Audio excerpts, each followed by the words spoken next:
жоохон Монгол өнөр байх хэрэгтэй. Би тэр чигтээ Монголд одоо уртын туршиг, ардын туршиг явуулдаг шийдэхгүй. Гэхдээ бид нэр тэгс нь хожиж байгаа. Одоо шинэ хүн амтлагын яралда. Яг Монгол шүү дээ. Моргтой. Айлгын Монгол. Тэнгүүд энийг үл дэлхий сонсож байгаа байхгүй. Бас нэг тийм сонсож байсан 2000-ад оны нэг 10-ад оны явцгаа Монголын дэрийн хилээд явах нэг супер тэр тухайн супер рэпер Америкт очсон байна. Монгол рэпер. За. Америкийн продюсер сонсуулж өөрийгөө. За. Америкийн продюсер юу хэлсэн гэж гоё байна уу? Үнэхээр тасархай байна. Гэхдээ манай 50 cent байгаа шүү дээ. Чамаар яхих. Тэ? Уртуудад бол гэх юм бол 50 cent тэрийг чадахгүй байхгүй. Тиймээс энэ харин юу вэ гэд ойлгохдохгүй хэлээр Travis Scott-д болоод шүү дээ. Үндсэндээ яг тэгэхээр хитийн баруунлаг аялгуудад онд яваад байгаа байхгүй юу?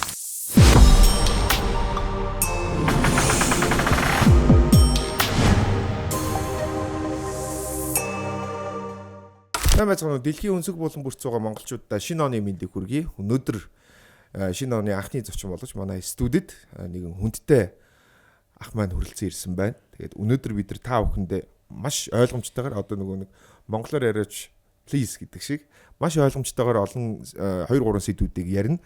За энэ сэдвүүдийг ярилцахаар манай студид гитарчин, Монголын топ гитарчин, ая зохиогч, продюсер өөр олон гуншин бий дээ тий машин сонирхдаг гэдэг тий Монголын хамгийн брендлэг ийм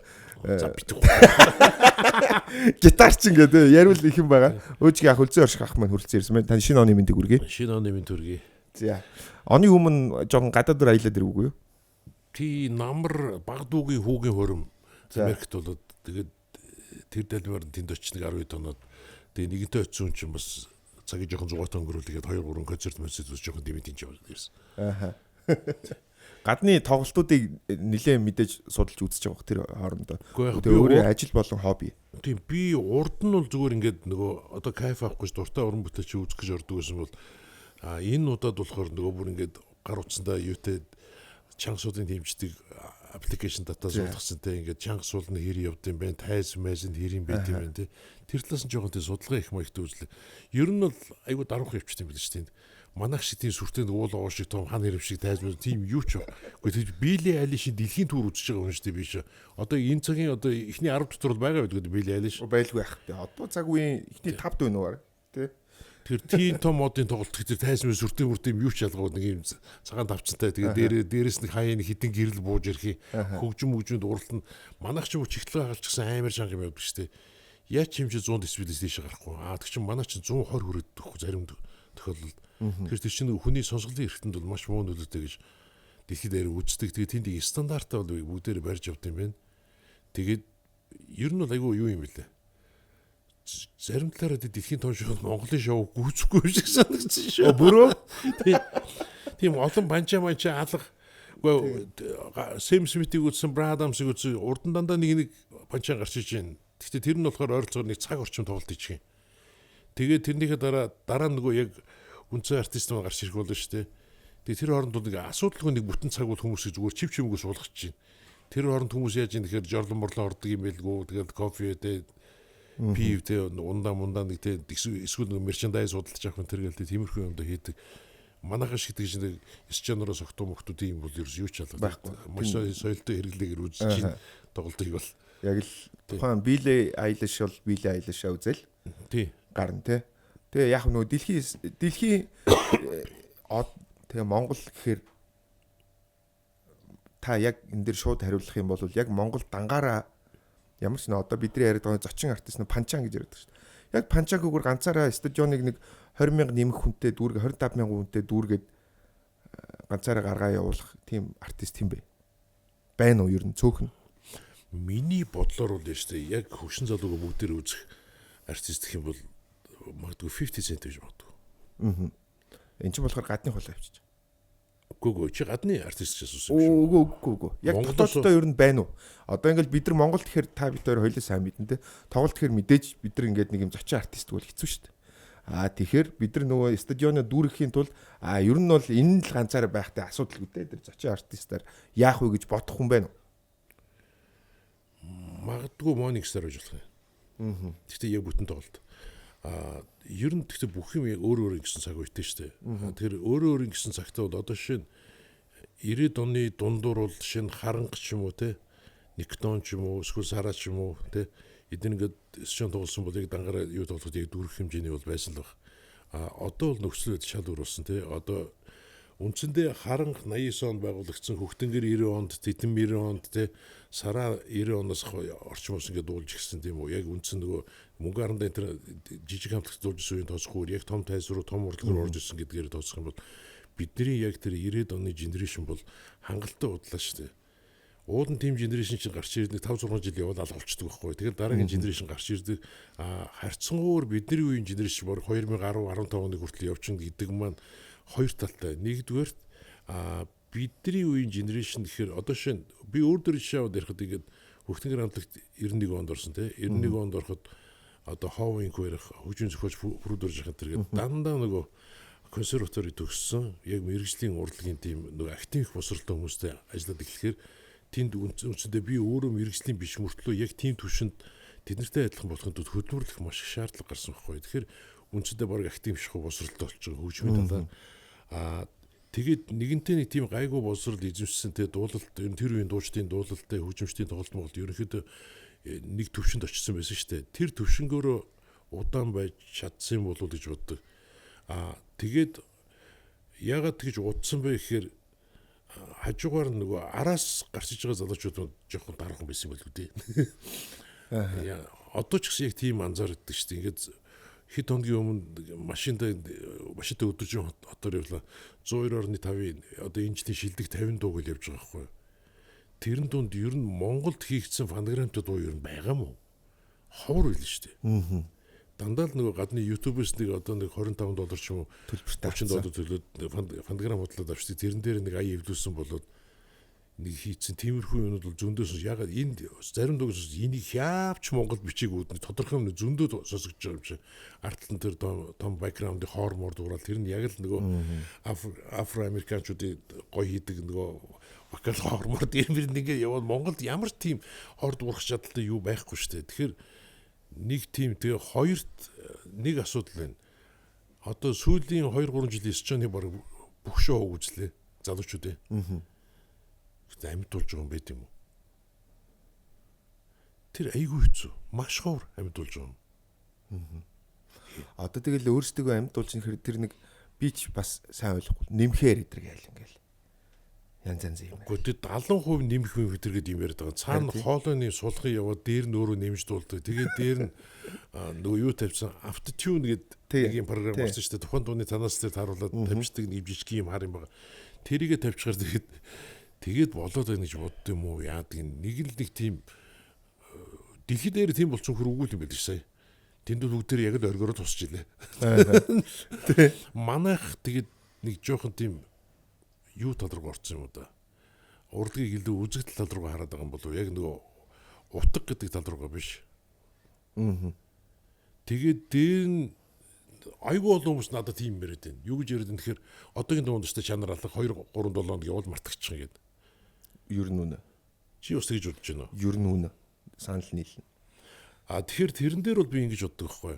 Яагаад тэгж мартагдаад байна гэхээр шүү дээ. Нэгдүгээр нөгөө түрүүний ярьсан актив боловсрлоор хийсэн дуу байхгүй. Зүгээр нэг фонограмм татчих ирээл тэрэн дээр хэдэн үг илүү эвлүүлсэн болоод хийчдэг. Магадгүй AR зохиолж байгаа. Тэгэхээр эртээ зүгээр нэг юм бичсэн байхыг харсан л да би хаан чарлаа. AI жинхэнэ урлаг хоёрын хооронд яг ямар ялгаа байдаг вэ гэд. Тэгэхээр тэр ялгааг бол тэр маш сонин өнцгөөс тайлбарсан байдаг. Жинхэнэ урлаг бол гажууд л байдаг. Хүн гаж сэтгэдэг байхгүй. Ер нь урлагийг бол дандаа л тийм гаж сэтгэдэг улсууд үеийн үед авч явжсэн. Тэр гаж сэтгэлгээ байхгүй бүх юмыг стандарт юм формалны яг л нэг форум дотор ингэ барьдаг тийм сэтгэлгээгээр урлаг хийдэг болохоор тэр бол хязгаарч хүний юунд үлддэггүй. Дурсан юм меморинд эсвэл хүний тархин тийм хүчтэй цочрол өгч үлдэж чаддгүй. Тэгэхээр жинхэнэ урлаг гэдэг бол өөрөө гажуудл юм. AI бол зүгээр хитрхи нийцтэй болох гэж яасан нэг юм одоохондоо нэг тиймэрхүү төвшөнд байгаа мó. Алдаагүй гэсэн үг баг. Тийм ямар ч алдаа нэг. Жинхэнэ урлаг бол алдаатай оноотойгоо те. Тэгээд хизээш компьютерийн бодож олохооргүй те сонин нот сонио аккордыг авчиж тэрнээс одоо компьютер чинь бол яг нэг юм хайрцагт дотор сэтгэдэг байгаа шүү дээ. Ийм дөрвөлжин дотор жинхэнэ урд бол маш олон үнцгтэй байдсан шүү байна л да. Хүн юм чинь тэгээд нэг юм галзуу гажин бодож олно шүү дээ. Тэгэхээр тэр гаж сэтгэлийг компьютерт хизээч байдгүй учраас AI бол урлаг болоход хэцүү. Тэгээд сая Америкт очиод бас нэг хөгжим усуудаа уулзсан та. Тэд нар маш сонин юм ярьж байна. AI-ийн зохиосон дуу гэж тооцох үед тэр бол бас асар том маргаан яваад байгаа юм байна. Тэгээд хоёроо тэр зохиосон дуугаа тооцоо цаашаа явах юм бол одоо тухайн AI-ийн компани шүү дээ, ямар ч компани гэдэг те AI тэр дууг зохиож өгсөн тэр компани тэр копирайтын ашиг авах уу мах уу гэсэн тийм юм яригч эхэлж байгаа юм шиг. Окей. AI гэснээс одоо ингээд модерн те модернизм гэж бид ярьдаг. Пост модернист гэх. Тэгвэл саяны таны ярьсан зүйлтэй холбоо зүгээр асуухаар хүн өөрөө гажууд л ярьж шүү дээ, сонин зүйлийг сэтгэдэг. Тэг нэг талаар бид нар дэлхийн вирус ч гэж магадгүй шүү дээ. Тий. Та хэр өөрөө модернист юм бэ? Би бол өөрийгөө модернист гэж боддгоо. Тэгвэл зарим улсууд бол харьцангуй модернист байна. Ягаад тэгэхээр одоо хүн ингэдэг байхгүй. Хүний амьдрал чинь ингэдэм байл л да. Хүн ямар хөгжмөд хайртай үлддэг гэж. Хүн 12-оос 20 насны хооронд сонсч ирсэн хөгжмөдөд насан туршдаа үнэж үлддэг. Яг тэгвэл 12-оос 20 насны хооронд хүн одоо залуусангаа хөгжим сонсч шүү дээ, тий. Хөгжим баг амьдралынхын тэр нөгөө тухайн үеийн тэр эморол, дурлалтай, хайр сэтгэл мэтгэл тиймнийх нь бүгднгийнх нь утга учруулж явдаг учраас хөгжим баг тухайн хүний амьдрал 60 70 80% эзэлж явдаг байхгүй. 20-оос хойш хүн яана гэж 20-оос хойш хүн ухаантай болчихдог байхгүй. Заавал хөгжимтэй явах ч юм уу явахгүй ч юм уу тий. Тэгээд сүүлдээ нөгөө хүн чинь гэр бүлтэй болно, хүүхд гараад ирнэ, юу хөгжим сонсохтой мантай болно тий.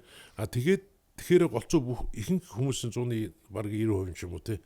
Тэр YouTube зүгээр нөгөө 12-оос 20 насны хооронд сонсч гисэн хөгжмөд үнэж үлдээл. Сая Америкт Брайан Адамс үтсэн. Тэр залуу хамгийн залуу хүн одоо баг биелэх шүү лээ. Тэгээд ер нь дандаа Брайан Адамс өөрөө 66 тий. Тэгэхээр бол тэнд ер нь 60-аас дээш насны ер нь дийлэнх байх шүү лээ. Тэгэхээр яг нөгөө бүх юм өөрийн үе үеэрээ байхгүй. Тэгэхээр одоогийн дэлхийн хөгжимтэй одоогийн дэлхийн хөгжмийн хөг аялалгуу нөгөө дуунуудыг хийц мэт чинь бас нэг юм өөр ингэс нэг юм юутай болчтой шүү дээ. Бидний их шат өөр болсон байхгүй. Тэрийг яг тэрийг мэдрээд яг тийм сэтгүүр хөгжмийн нэгдэг бол миний хувьд бол нэг тийм юу биш. Амархан биш. Тэгтээ сонсдог одоо шин Chapel Roan ч юм уу те Lolo Young ч юм уу эсвэл Harry Styles ч юм уу те тэр би бүгдийг сонсож байгаа те. Зүгээр сүүлийн үед бол хөгжмийн чиг хандлагаар надад юу анзаардаг юм гэхээр одоо шин Harry Styles юм уу эсвэл Weekend-ийн нэг хоёр дууд штэ тэр үл ерөөсөө яг хэмжээний одоо хэлбэр дууны ерөнхий бүтцэн биш үү? Одоо 85 оны анхаагийн нөгөө Take On Me гэдэг үү штэ. Яг тэр дуурд штэ. Take on me. Тэгэхээр нөгөө магадгүй буцаад нөгөө одоо хамгийн шинэ мод гэдэг хамгийн мартагдсан хуучин юм байдаг гэдэг шиг те. Тэгэхээр 70 80 оны те одоо тэр funk disco-гийн одоо Dua Lipa-гийн дуунуудын ард дэвж байгаа тэр баскетарын хөдөлгөөнд шүү дээ. Тэр үед ерөөс дандаа 60-аад оны сүүл 70-аад оны дунд дээрээс funk disco гэж хөгжиж байсан. Disco, city pop бас. Тийм хөдөлгөөнд маш үүд жишээ нь тэнгууд жишээ нь Bruno Mars Versace on the Floor гэдэг үү шүү дээ. Тэрэн дээр юу сонсогдсон гингүүд за тэр дууны аккорд нь Billy Joel-ийн 80-аад оны дуунууд шиг groovy. Тэгэнгүүтээ аялгуу нь Michael Jackson рах ч юм уу те эсвэл New Kids on the Block шиг ч юм уу те. Нэг тиймэрхүү ингээд буцаад юу ягалах шиг байна. Одоо шин Miley Cyrus-ийн тэр нөгөө Flowers шүү дээ. Тэр чинь бол яг ингээд сонсоход бол дуур тэр дуун дээр дуурч байгаа гитарын дууралт шүү дээ. Гитарын дууралт яг 60 оны стилийн дууралт. Баскетарын тэр яг одоо сүүлийн баскетар чинь маш доош ингээд бүү гэж дуурдаг байхад тэнийг жоохон тийм дунд маягийн регистр яг нь хуучны 60 оны сүүлийн баскет гитаруудын тиймэрхүү дууралт ч юм уу те. Тэгэхээр хүн төрөлхтөн бас юу яагаад тах шиг байна. Нэг айгуу дууны 90 гисний сүүлийн 10 жил яваа шүү дээ. Ер нь Монгол гадаад гүтээ бүгд яг юм тогтос сонсох ая ер нь бараг байдгүй те. Тэнгүүд одоо шин нодлон бил урсны бил нөгөө Bruno Mars Lady Gaga хоёр нөгөө Die With A Smile лөө. Тэр бол яг 80 оны дуу шүү дээ. Одоо хипхоп төр хүртэл би нөгөө рэпер хит найзуудтайгаа өнгөрсөн 10 хоногийн өмнө ханг аут хийсэн. Тэгээ бид нар машинд бас хөгжим сонсоод явж илаа л та. Тэгэнгүүт орчин үеийн хипхоп болон 90-ад оны сүүл болоо 2000-ад оны их үеийн хипхопыг сонсож байгаа. Тэгэнгүүт яалчгүй тэр 2000 оны хипхоп нь бидэрт чихэнд наалдаад байхгүй. Нөгөө рэпер найзууд хүртэл яг энэ үеийн хөгжимтэй наалтцтай байсан юм байна. Одоо нэг юм олон юм ингээ холцсон инструменталтай ч юм шиг одоо нөгөө таны ярьдаг нөгөө нэг хоолоогоо юу болгочих чинь гээ те. Хипхопыг бол би тэгж анзаарсан шүү дээ. Хипхоп аятай болсон байхгүй. Тэг чиний сая яриад 2000-ад оны хипхоп одоо шинэ Доктор Дрэгийн хөгжмийг сонсонгууд амар гоё байхгүй. Вау. Одооний хөгжим гэхээс илүү Доктор Дрэгээ сонсоход яг одоо ингээд бөөнөрөө явж байгаа сонсоход гоё юм шүү дээ. Гэхдээ одоогийн болохоор юу болцоо? Одоо яг миний бодлоор бол Монголд яг дэлхийн стандартын яг Америк магийн хипхоп уусж байгаа рэпер бол гинжил байгаа. Би бол тэгж боддог. Яг тэгэхээр нөгөө Америкийн хипхоп ч юу болсон шүү дээ. Хагас R&B хагас хипхоп болсон байхгүй. Тэгэхээр нэг юм нооттой үлддэг болсон. Хуучин бол ноотгүй зүгээр энэ клуб энэ чинь бол зүгээр ингээл яриад явчихдаг байсан шүү дээ. Одоо бол заавал нэг юм аяны шугам бариад байгаа байхгүй юу? Тэрэн дээр нэг автотюн тавьцсан. Тэгж явдаг болсон тий. Тэгэхээр мэдхгүй надад бол эсэргээр орчин хипхоп нь илүү гоё юм шиг. Яг гоё. Сонсоход гоё байгаа. Гэхдээ тэгэл нөө таны хэлдэг шиг тэгээд өнгөрчээд байгаа байхгүй. Чихэн дээр нэг түр тогтч нэг бүжгэлжээс нь алга болол. Тэнгүүд Доктор Дре идэр ч юм бол тэгээ байж л идэг. Уу яг тэр үчи юм би бол тэрэн дээр ингэж нөгөө талын бас эерэг сөргөөр нэг шарах юм бол юу болчиход байгаа. Одоо шинэ 85 оны нэг залуу байлаа гэж бодъё. За 19 ортой тийм үү. Тэр нөхөр бол гар утас байхгүй. Шугамын радио л байгаа заяа. Тий. За тэгээд нэг хідэн ном байна. Усын номын дэвшгээр заяа. Тэдний ингээд өгтлээ уншаад те бүтэн жил авах мэдлэг биш те мэдээлэл биш те. Тэрийг одоо 2025 оны 15 настай бацсан биш те. Нэг цагийн дотор гар утаснаас бүгдийг авчих жоох. Тэгээд тэр нөгөө мэдээллийн бүр амар урсгал дотор явж байгаа хүмүүс. Тэгэхээр мэдээж яг ингээд хүч зарцуулж исэн хүнд гармонтэй ингээд дууч мууч дээшээ доошоо бахирсантай юм яг юм одоо мэрэгжлийн дуунууд биш те. Тим дууг хүлээж авах сэтгэл зүй одоогийн нийгэмд байхгүй. Тэнгүүд хажуугаар нь бандаа гарч ирэхэд ямар хөөрхөн юм бэ? Энэ болж чинь энэ өстө гоё юм гээ. Тэгэхээр сүүл тэр продюсер төрөл Америкийн продюсер хүртэл хэлж байлаа шүү дээ. Одоо дуу бол 2 минут 30 секундээс урт байгаа тэрэг. Тэгтээ тэрийг одоо хууч бидний нуучин гэдэг шүү дээ. Дуу эхлэлийн 30 секундын нэг удирдгал хөгжим явдаг тийм үү. Тэгээд дуу 2 бадаг дуулчаал нэг бриж дуучин дуулаад тэрний ард нэг гитарын соло орж тэр баг бүтэн цаг одоо новембрын нэг санаж байгаа шүү дээ. Төгсгөлдөө бүтэн 3 минутын гитарын өөрөөсөө утга учиргүй баахан урт соло явдаг тийм. Одоо тийм дуу сонсохгүй байхгүй. одоо таны гитарын соло бол одоо Монголын бүр ихэнх дуун дээр байгаа шүү 2000. Одоо гитарын солоцод дуу байхгүй. За миний студиуд гитарын солоцод юу сонссон гэж тэр нөгөө I'm Lose Control гэдэг нэг хин блэ. Тэрний голд гитарын соло олсонсон. Энэ бас гитарын соло явж та энэ тийм дууч дээр гитарын соло хийхгүй нэ одоо л. Одоо томжгаа хахал нэг дуу хийсэн тэр дээр гитарын соло мархаш ш тоглож игээд Монголд бол тэр нөгөө манай хуучин стил ихэнч бол байгаль байгаа шүү дээ. Яг дэлхийн одоогийн чиг хандлагаар бол тийм гитар бол нөгөө одоо жишээ нь ойролцоогоор нэг 2005-6 оны хүртэл гитар бол яг нөгөө фронтменүүд байлаа шүү дээ. Яг нүр нэгний хөгжим те. Дууны голд заавал нэг хиндигэн гитарчны гитарын соло орж ирэхгүй бол тэр дуу бол дуу биш. Нэг тиймэрхүү одоо бол тэр гитарын соло гэдэг нь мартагдсан шүү дээ. Монголын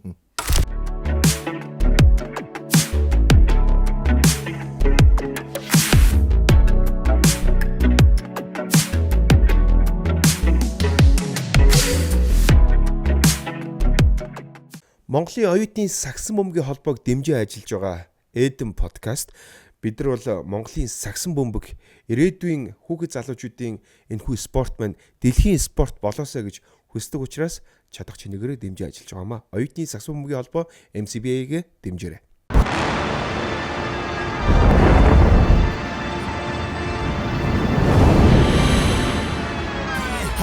Watch me win, then watch me do it again. Шинэ улирал эхэлж байгаатай холбогдуулан Эдэн подкаст та бүхэнтэй хамтран ажиллахад бэлэн байна. Та бүхэн өөрсдийнхөө үйл ажиллагааг сурталчлуулахыг хүсэх юм бол зөвхөн Эдэн подкаст гэхгүй манай сувгийн бусад контентууд дээр ч гэсэн өөрсдийнхөө сурталчилгааг байршуулах боломжтой. Үүнээс гадна бид та бүхэнд видео реклам, рил бүтээж үйлчилж байна. Бидэнтэй холбогдорой. За, нэг сэдв. Та улс төртэй ирээ холбоотой юм бэ? Ер нь ойрхон уу холов? Ямар ч холбоо байхгүй шүү дээ. Ямар ч холбоо байхгүй. Сонирхдаг. Сонирхдаг. Чиг баримжаа нь ямар ах вэ? Либерал. Гэхдээ либерал гэхэр нэг юм дураараа авирдагч юм уу эсвэл тэнэг мангар гэдэг нэг тийм юу төрөл либерти гэдэг чинь ирж байгаа гэсэн үг шүү дээ.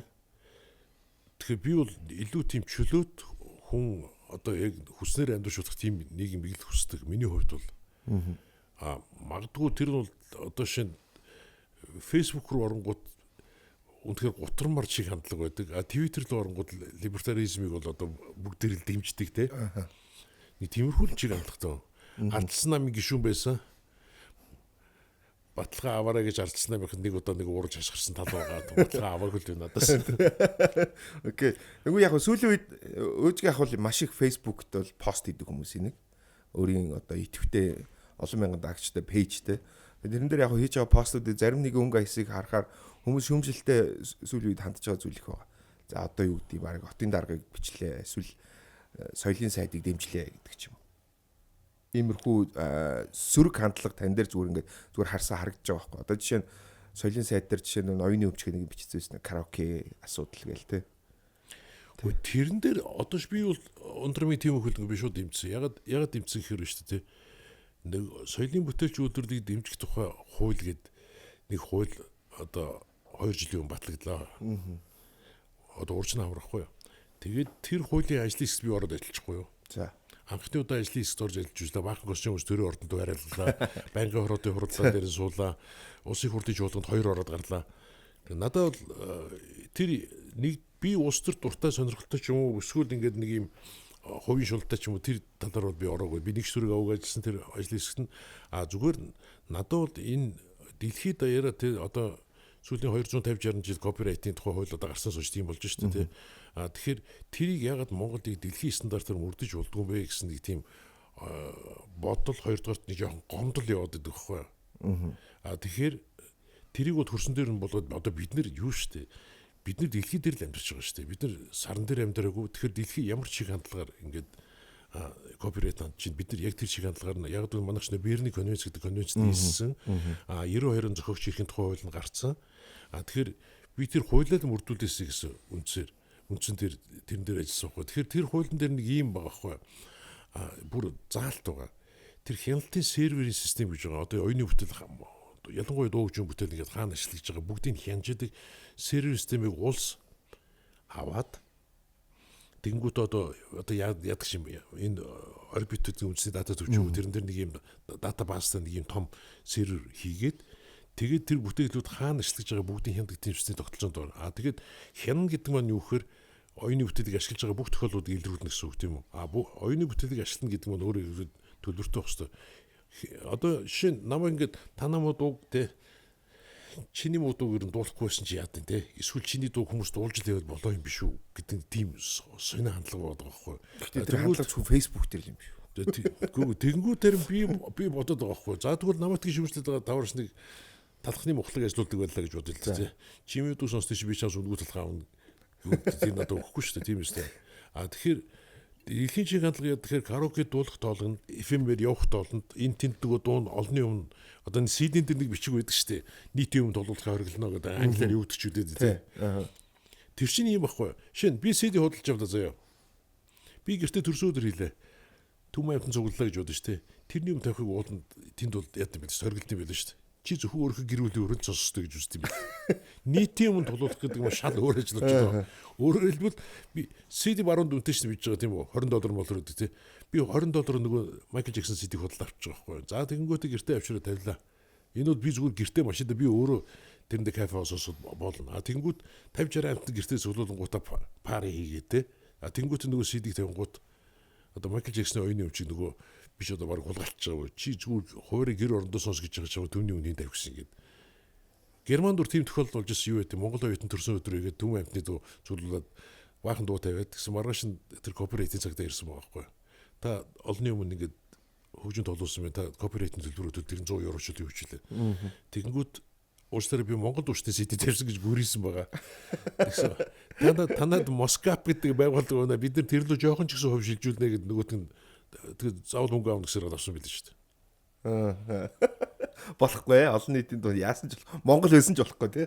Тийм харин нэг тэгэхээр тэр оюуны өвч гэдэг юм маань яг өнөөдөр монголчууд нэг сайн болохгүй. Одоо сая нэг Physical Mongolia боллоо шүү дээ. Тэгсэн.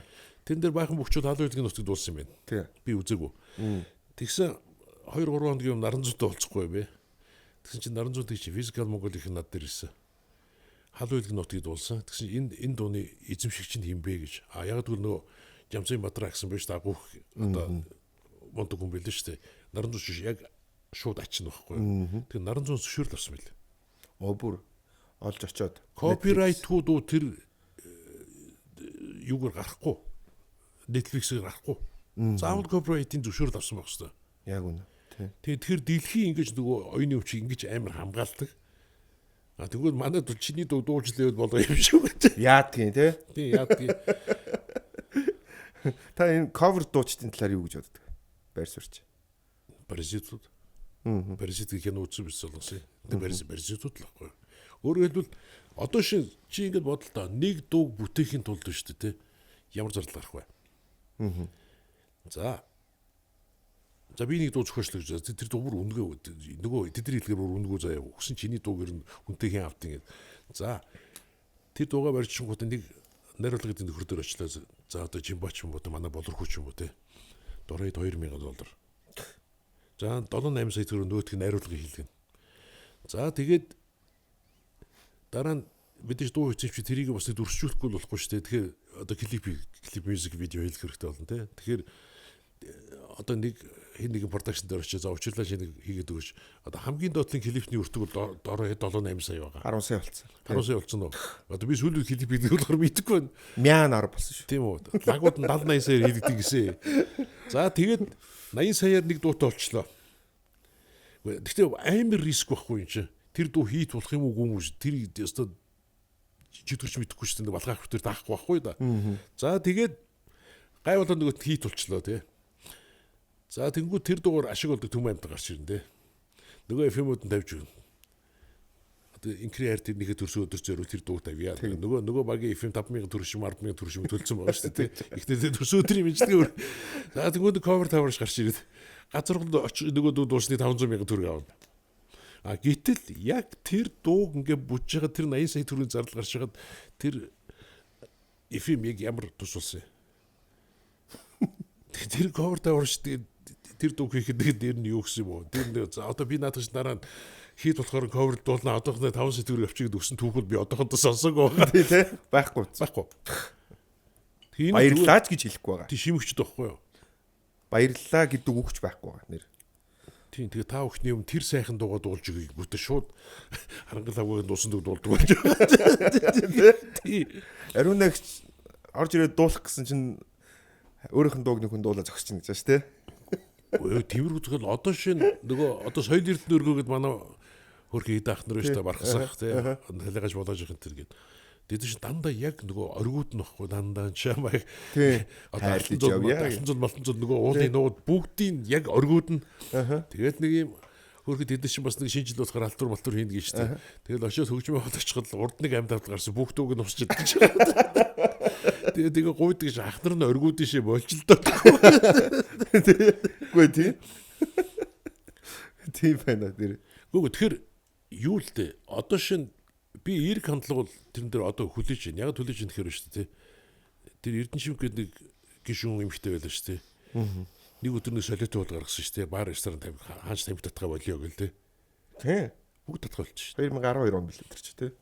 Би бол одоо бол би амар тамхи татдаг. Гэхдээ би хөвдөө бол би тэний эмхтэйд маш их баярлж өгдөг. Нөгөө одоо баар зоогийн газар мазар олон нийт цугласан газар тий нөгөө тамхины балиар одоо би өөрөө тамхичин тэр тамхинэр шижилэхгүй хад тамхи татдаггүй усуу тэрэн дээр нэгдүгээр дам тамхитлын хордлолтой ингээд хувц норт лутаад шингээд монголчууд нэг л өдөр шууд зогсооч тийм үү шууд бас за өнөөдөр ингээд би бас хэд хоногийн өмнө тавьсан нөгөө AA гараад ирлээ яг уулзуур төхөд эхлэнгүүт нөгөө юуны игний хооронд юу ч дандаа юм бүтэн шугамдуулцдаг шүү дээ. Тэрэн дэгүр дангууд шууд тургуул өчөд эхлэнгүүд одоо энэ уулзуурыг хараа л да.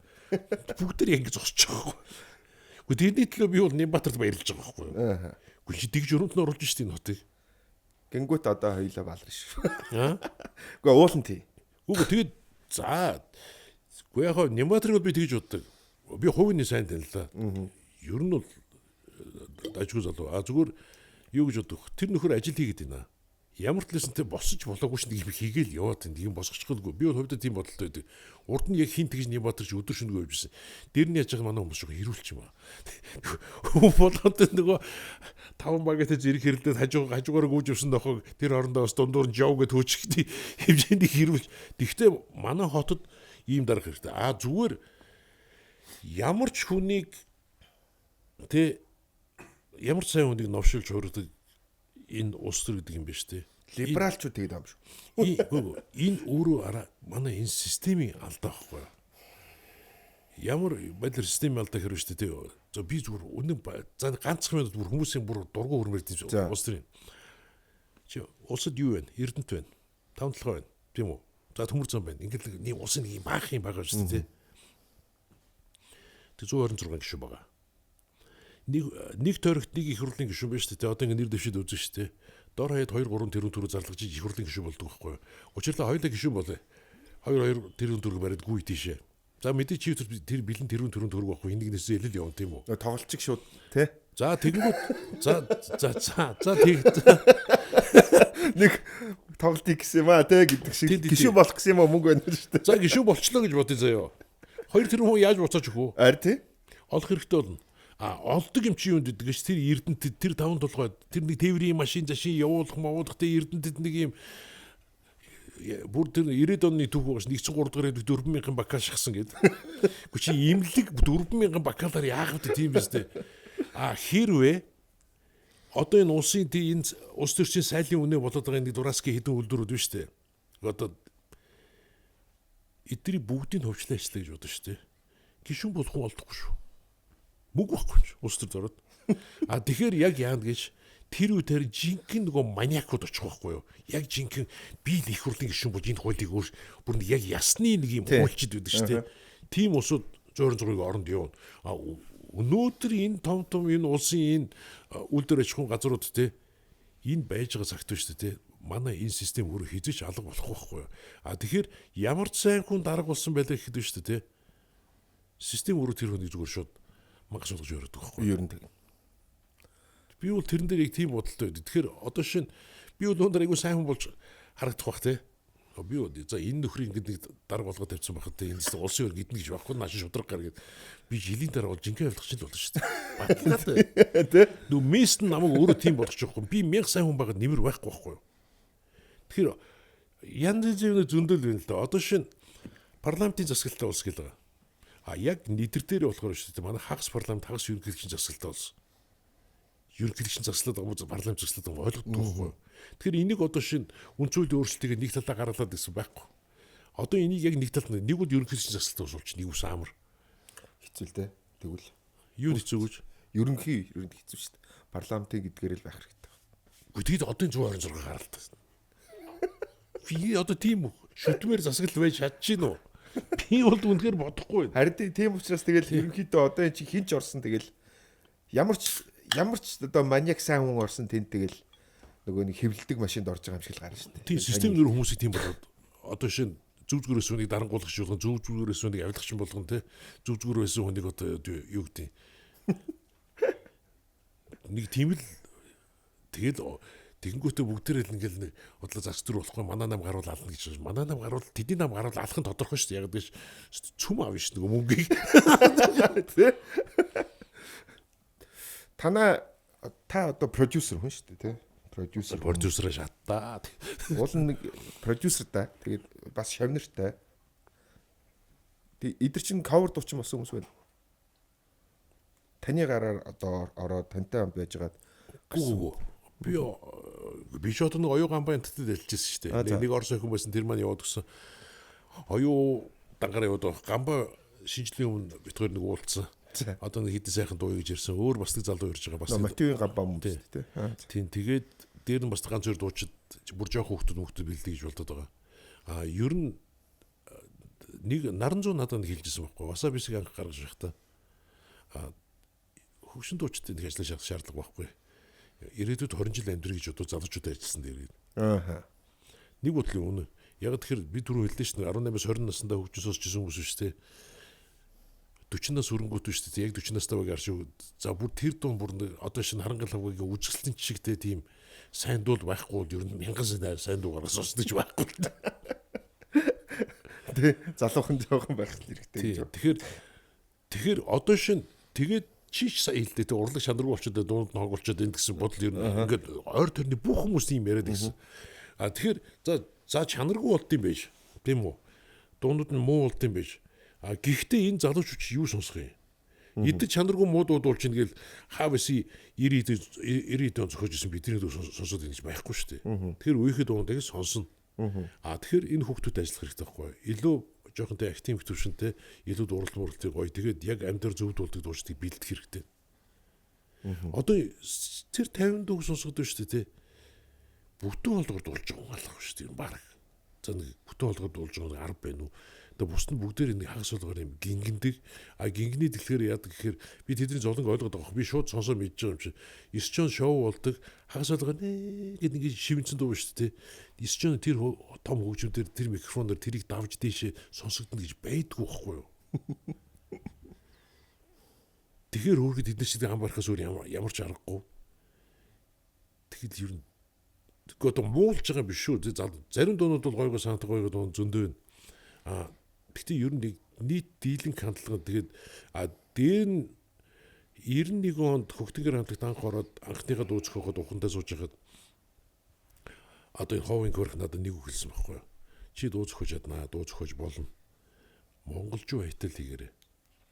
Тэнгүүд би тэр үедээ дотроо өстөг хүссэн гоны бодсон юм жахгүй. Тэр үчин гадаад дуунууд тэрийг дуулж ирсэн. Яг нөгөө дөнгөж нөгөө одоо энэ хаалтын нэг юм нээлттэй болоод гадны түмэнд орж тэдний ухаан жолоог сонсчод юу хажуугаар Монгол дуу тэр хоо хачаа яриад байгаа юм. Хачаа яриад байгаа болов.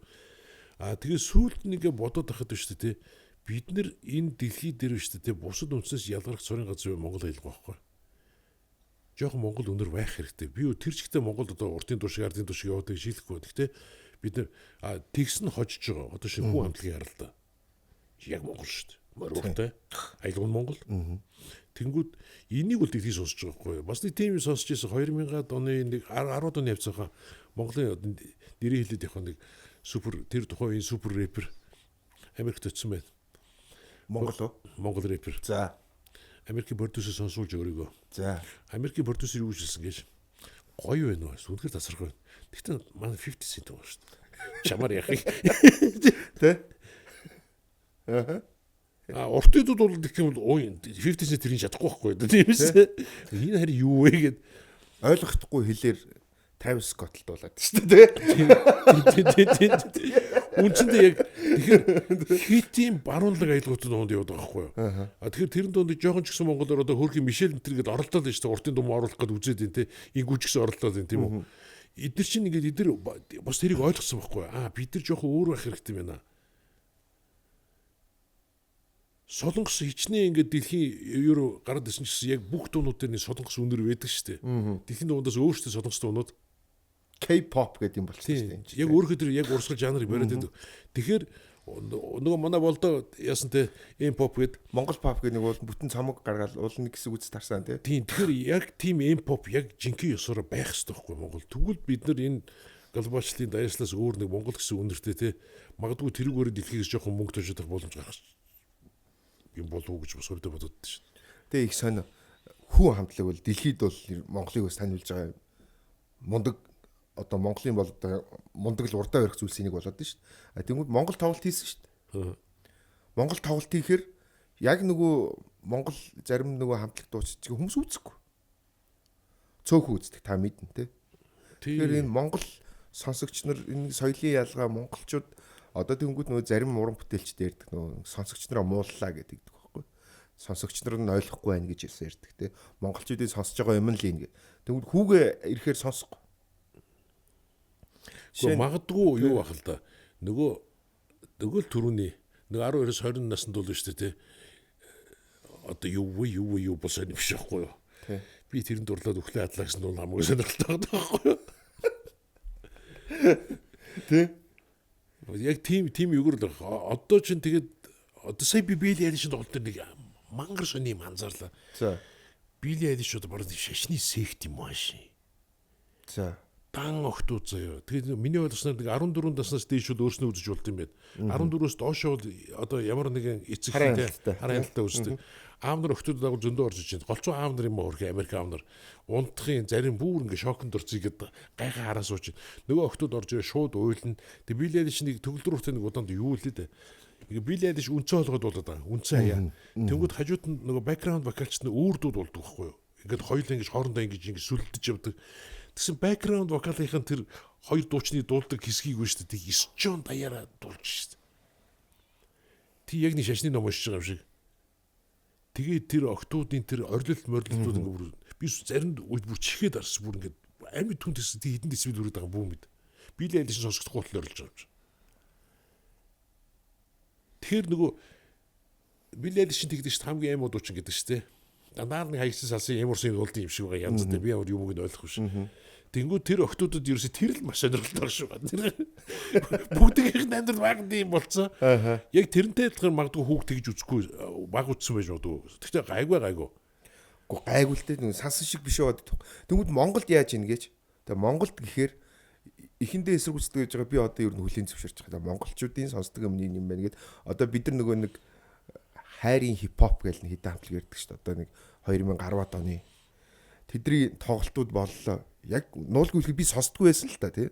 Тэнгүүд дууг нь би мэддэг. Бас ихний үзүүрт орж гараад яваад. Орж гараад яваад. Одоо жишээ нь тэнгүүд төр нөгөө нэг all in heat гээ тоглолт боллоо шүү дээ. Хах цацаал баахан хүмүүс орж ирээл урилгыг аваад очиж үзсэн.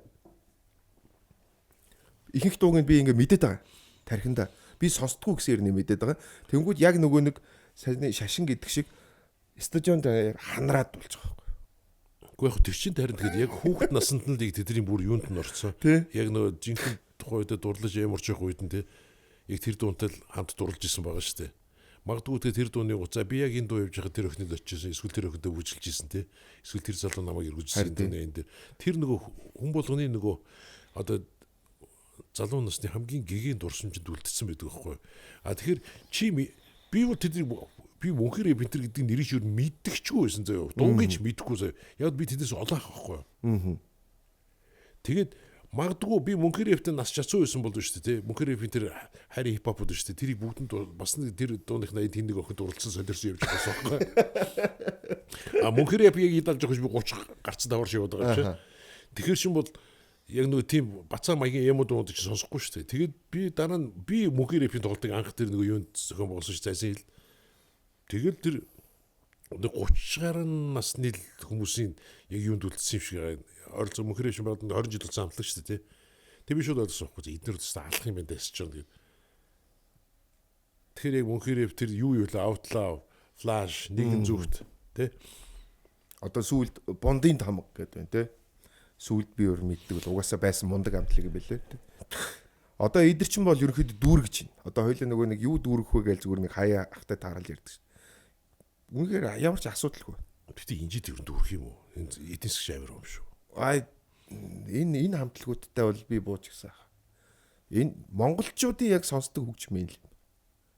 Яг массын ингээл массын ингээл авч үзэнгүүт монгол хөгжим юу вэ? Монголчуудын дуртай дуу юу вэ гингүүт л яг энэ хамтлагууд. Одоо жишээ нь тэн дээр одоо би жишээ нь гинжингийн найз өдр те. Одоо ингээ гинжин эсвэл энэ төр масих биш. Масих биш. Магадгүй тийм баг. Тий. Нөгөө өөр. Тэгэхээр ерөнхийдөө нөгөө энэ бусад массын биш хөгжим хийж байгаа хүмүүс ч гэсэн монголчууд ийм дуу сонсдсон байна гэдгийг баг ойлгох ёстой болов гэж бодох шиг. Энэ Монголын л онцлог юм байна гэдэг ч юм. Одоо жишээ нь хүү бол дэлхийд бол дэлхийн хамтлаг шүү дээ. Хүү бол дэлхийн хамтлаг. Дэлхийд энэ тэнд одоо Coachella эдрэг одоо хаана үдээ очил үнэхээр хүмүүсийн өмнө хэдэн мянган хүний өмнө дуулж итэл Монголд ирэнгүүт хэдэн мянган хүн байхгүй байгаа. Тийм мөнхөр эв шиг үзэхгүй байх гэж юу. Айгу сонирн байгаа шүү дээ. Тэгэхээр одоо тэгээ маса буруутгах хэвээр юм уу эсвэл хэнийг буруутгах хэвээр гэдэг чиг сонирн. Үгүй урлагт те уул нь юу байх хэрэгтэй. Наадах ч юм бол те ерөөсөө ямар ч юуг үлдээ. Одоо хариултгүй үнэн гэж байдаг шүү дээ. Тэр нь юу хэр вэ шүү дээ те. Урлаг бол одоо хин хэдийх мөгж цацсан тийм үү. Хин их одоо ингээд менежмент хийсэн гэдгээс ч үл хамааран биш шүү дээ. Урлаг бол зөвхөн ингээд хүмүүсийн алга ташлалтаар л хэмжигдэх зүйл байхгүй юу? Хүн дуртай тоглож сонсдог байхгүй юу? Тэнгүүд одоо шин яаж ч утсан за юу ингэ сонсвол те тэнгүүтэл одоо тэр нөгөө бид манай урлагийнх дотор хөхрөлдөж ярьдээ. Үгийн хийж хөрсөн согтой аяны гэсэн манай ашиг гэдэг. Арслан гэрвээс алдан уралдыг л те. Тийм хөгжөөг одоо шин би бол одоо шин хичнээн хідэн ч настай байсан би тэрийг сонсч эморх ямар ч юуг байхгүй. Арслан гэрвээс алдан уралдыг л те. Тэрэнд одоо би шин яаж уярах уу? Тэр чинь нэг юм яг юм Монгол онцлогтой нэг юм үндэсний онцлогтой нэг юм зэвүүр рок байдаг байхгүй. А тэнгүүд тэрний хажууд нь шүү дээ ойлгох хэрэггүй харин тэр чи би илүү эморд юм байгаа сонсвол тийм үү? Мэдхгүй. Энийг тэгээ тайлбарлахад хэцүү байна. Тэгэхээр одоо жишээ нь дэлхий бол гажим өсөд байгаа байхгүй юу? Одоо коучер дээр хүү гараад ирж штэ. Дөнгөд хүүгийн урд чинь 40-50 мянган баг ингээд бүгдээр ингээд нэг үзэж байгаа байхгүй юу? Тэр чинь нөгөө дэлхийн үед хүү бол гажууд л болсон байхгүй юу? Тий. Нөгөө Metallica гарч ирэл эсвэл Slayer ч юм уу эсвэл Pantera Meshuggah гэдэг нэг баг юм рок тоглодог. Тэнгүүд гарч ирснээр ийм шаал өөр төстэй рок биш юм шиг тэгсэн мөртлөө pop рок юм шиг те аялгуутай те тэгээд ийм сонин морин өрийн дуурал нэг ийм шаал өөр гажим гарууд дэлхийд мангар сонь нөх энэ юу тавар шүү энэ ямар сонь юм юу хаанхуд улаан арснууд уу гэл те тий индианууд урч гэдэг ингээд янз янзаар ингээд тий дэлхийд бол тэр мангар сонирхолтой байгаа тий дэлхийд бол амар тэгэнгүүт бидний мэдээ ороход лажуу айлын үгэн мороор ингээд суулж байсан байсан тэгэл нэг харгаж гэдэг. Тэр нь бол биднэрт бол нэг тийм одоо энэ ч гоё шүү гэд сонирхол сонсоод байгаа хүүхдүүд байна гэж би бол үнэшгүй байна. Тэгээд хоёрдугаар жишээ нь сая ингэж байна. Тэр Филадельфид нэг мангар төмс чинь би хоёр удаа тоглож үзэж байгаа. Билли Айлиш пик. Эсчоны 3 тасалчтай байхгүй юу? 21,000 гонь судлаа битүүс юм байгаа. Зөвхөн суудлаа. Тэгээд доороо бас нэг зогсоогоор 4-5 мянга тэр 30-30 мянга үзэж байгаа байхгүй юу? Хүлтэй хугацаа байхгүй. Билли Айлиш би нэг 14-5 дугаар нэг билет авсан. $480 ч үү тэгж авч байгаа. За 7 хоногийн дараа Брайан Адамс тоглолоо. За нөгөө 3-ыг нэ биш те. Here I am. За 3-ыг нэ 2-оор нэ дээдлийн бүр хаацсан. Хүн ч байхгүй. Билет нь $65. Тэгэхээр чи бодо Билли Айлиш үсэж байгаа нөгөө 12 та охтууд байна шүү дээ. Аав ээжээс $480 авдаг байх нь шүү дээ. Бүр VIP билет үл $9,000 билет байлээ. Тэр нь хүртэл би. Тэр нь одоо бодвол тэнд хоол унтаа ингэ сууж байгаа тэр цөөхөн нэг 100 гот хүн ч юм уу. Дараа нь Билли Айлиш тоглолтын дараа нь цуг хоол идэв зур хөрөг авахулт юм тийм болд юм шүү лээ. Тэгээд тэнгууд яг одоогийн супер. Тэгэхээр би нөгөө түрүүний хэлдэг 12-оос 20 наснд биш үү те хүн яг урлагт бүх юма зориулдаг байхгүй аав ээж шалгаж байгаа мөнгө төрөг аваад ингээл те очоод одоо чи манай дүүгийн 16 настай охин аавгаа загинж байгаа бараг $1,000 билет авч Нью-Йоркд очиж overseas үзсэн байлээ. Тийм сонирхолтой хоббитой 16 охин overseas юм улаан фэн хар багаас сонссон.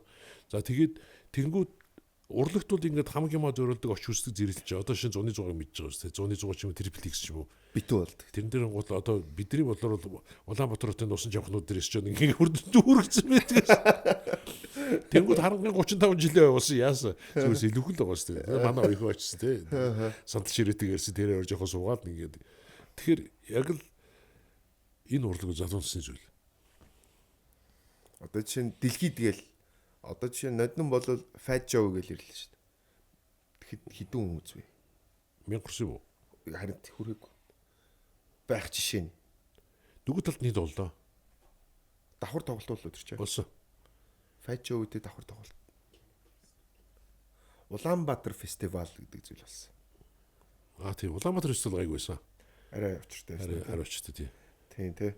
Гих жишээ нь. Одоо жишээ Fat Joe гээ ярихад бол Fat Joe ч нь бол данстай л хүн шүү дээ. Би стогт мэдэхгүй билээ уушлаар. Тэ? Арайчтай бас эн чинь нэг баг Zoo Club тоглуулчих хэрэгтэй байсан биш үү гэж баг бодохоор. Баг аахгүй. Гэхдээ тэгтээ сонин. Шин Сэм Смит бол сая Америкт гэж хэлсэн шүү дээ. Варшава гээд нэг 7-8 зүйл урд жижигхэн театр тоглолцсон. Нью-Йоркд. Тэгтээ тэрнээс аягүй сонирхолтой 17-8 тоглолт. 7 хоногт 2 удаа ингээл. Тэг билет нүнтэй биш $130. Тэгэл нөхөр гарч ирэл За харин нэг гоё юм сая үтсэн тоглолтууд нөгөө тэнд чинь нөгөө хууль амир мөрдөг амаа барихыг хоригддаг штэ. Зөвхөн маш их бүжигтэй тоглолтууд нь штэ. Одоо Beyoncé юу, Madonna тэрэн дээр нэг 25% болов ам барих зөвшөөрдөг бүжгийн амир хүндүнд элементүүд хийж байгаа учраас дуучин нэг амьсгал бүжиг дуулна гэж байхгүй штэ. Зөвшөөрдөг болохоос ер нь бол тэгээд яг нэг амьд гэдэг хуйлтай штэ. Японы энэ шиг гэтлээс бүр гоё штэ. Тэргээр орчих урлагийн бүхнээр зөвхөн амьд явна. Нэг ч фанаграад юу байхгүй, амаа хөдлөх юу байхгүй. Одоо хүсч өсгөж Монгол бас тийм журамтай л болох байлгүй дээ. Хүнээс мөнгөний аваад очивол тэгээд нөгөө ам барьсан тоглолтыг ам барьсан тоглолтыг канон ч мөнгөөр үзэж фанаграмцсан тоглолтыг. Тэгээ Фажо өдөр чинь ким чигээл тэнгүүд одоо баг тоглолт идэг хүмүүс нь ч юм уу та өөр хинч үд яг үндэ 50 cent ирээд дангаараа стадионыг дүүргэж чадах уу гэдэг айдас үндэ байгаа л байхгүй. Би бол юу яаж вэ? Үнэн ямар вүлээ. Тэ. Гэхдээ ер нь бол Монгол бол яг одоогийн дэлхийн одоо Аз зэрэгэлд байгаа одууд шүү дээ. Тэдэрг авчих ямар ч боломж авах. Харин. Гитлийн залуучууд тэдэрийг үзэх. Одоо шин Билли Айлишийг үзхийг бол Монгол даяар охтууд мөрөөдж байгаа.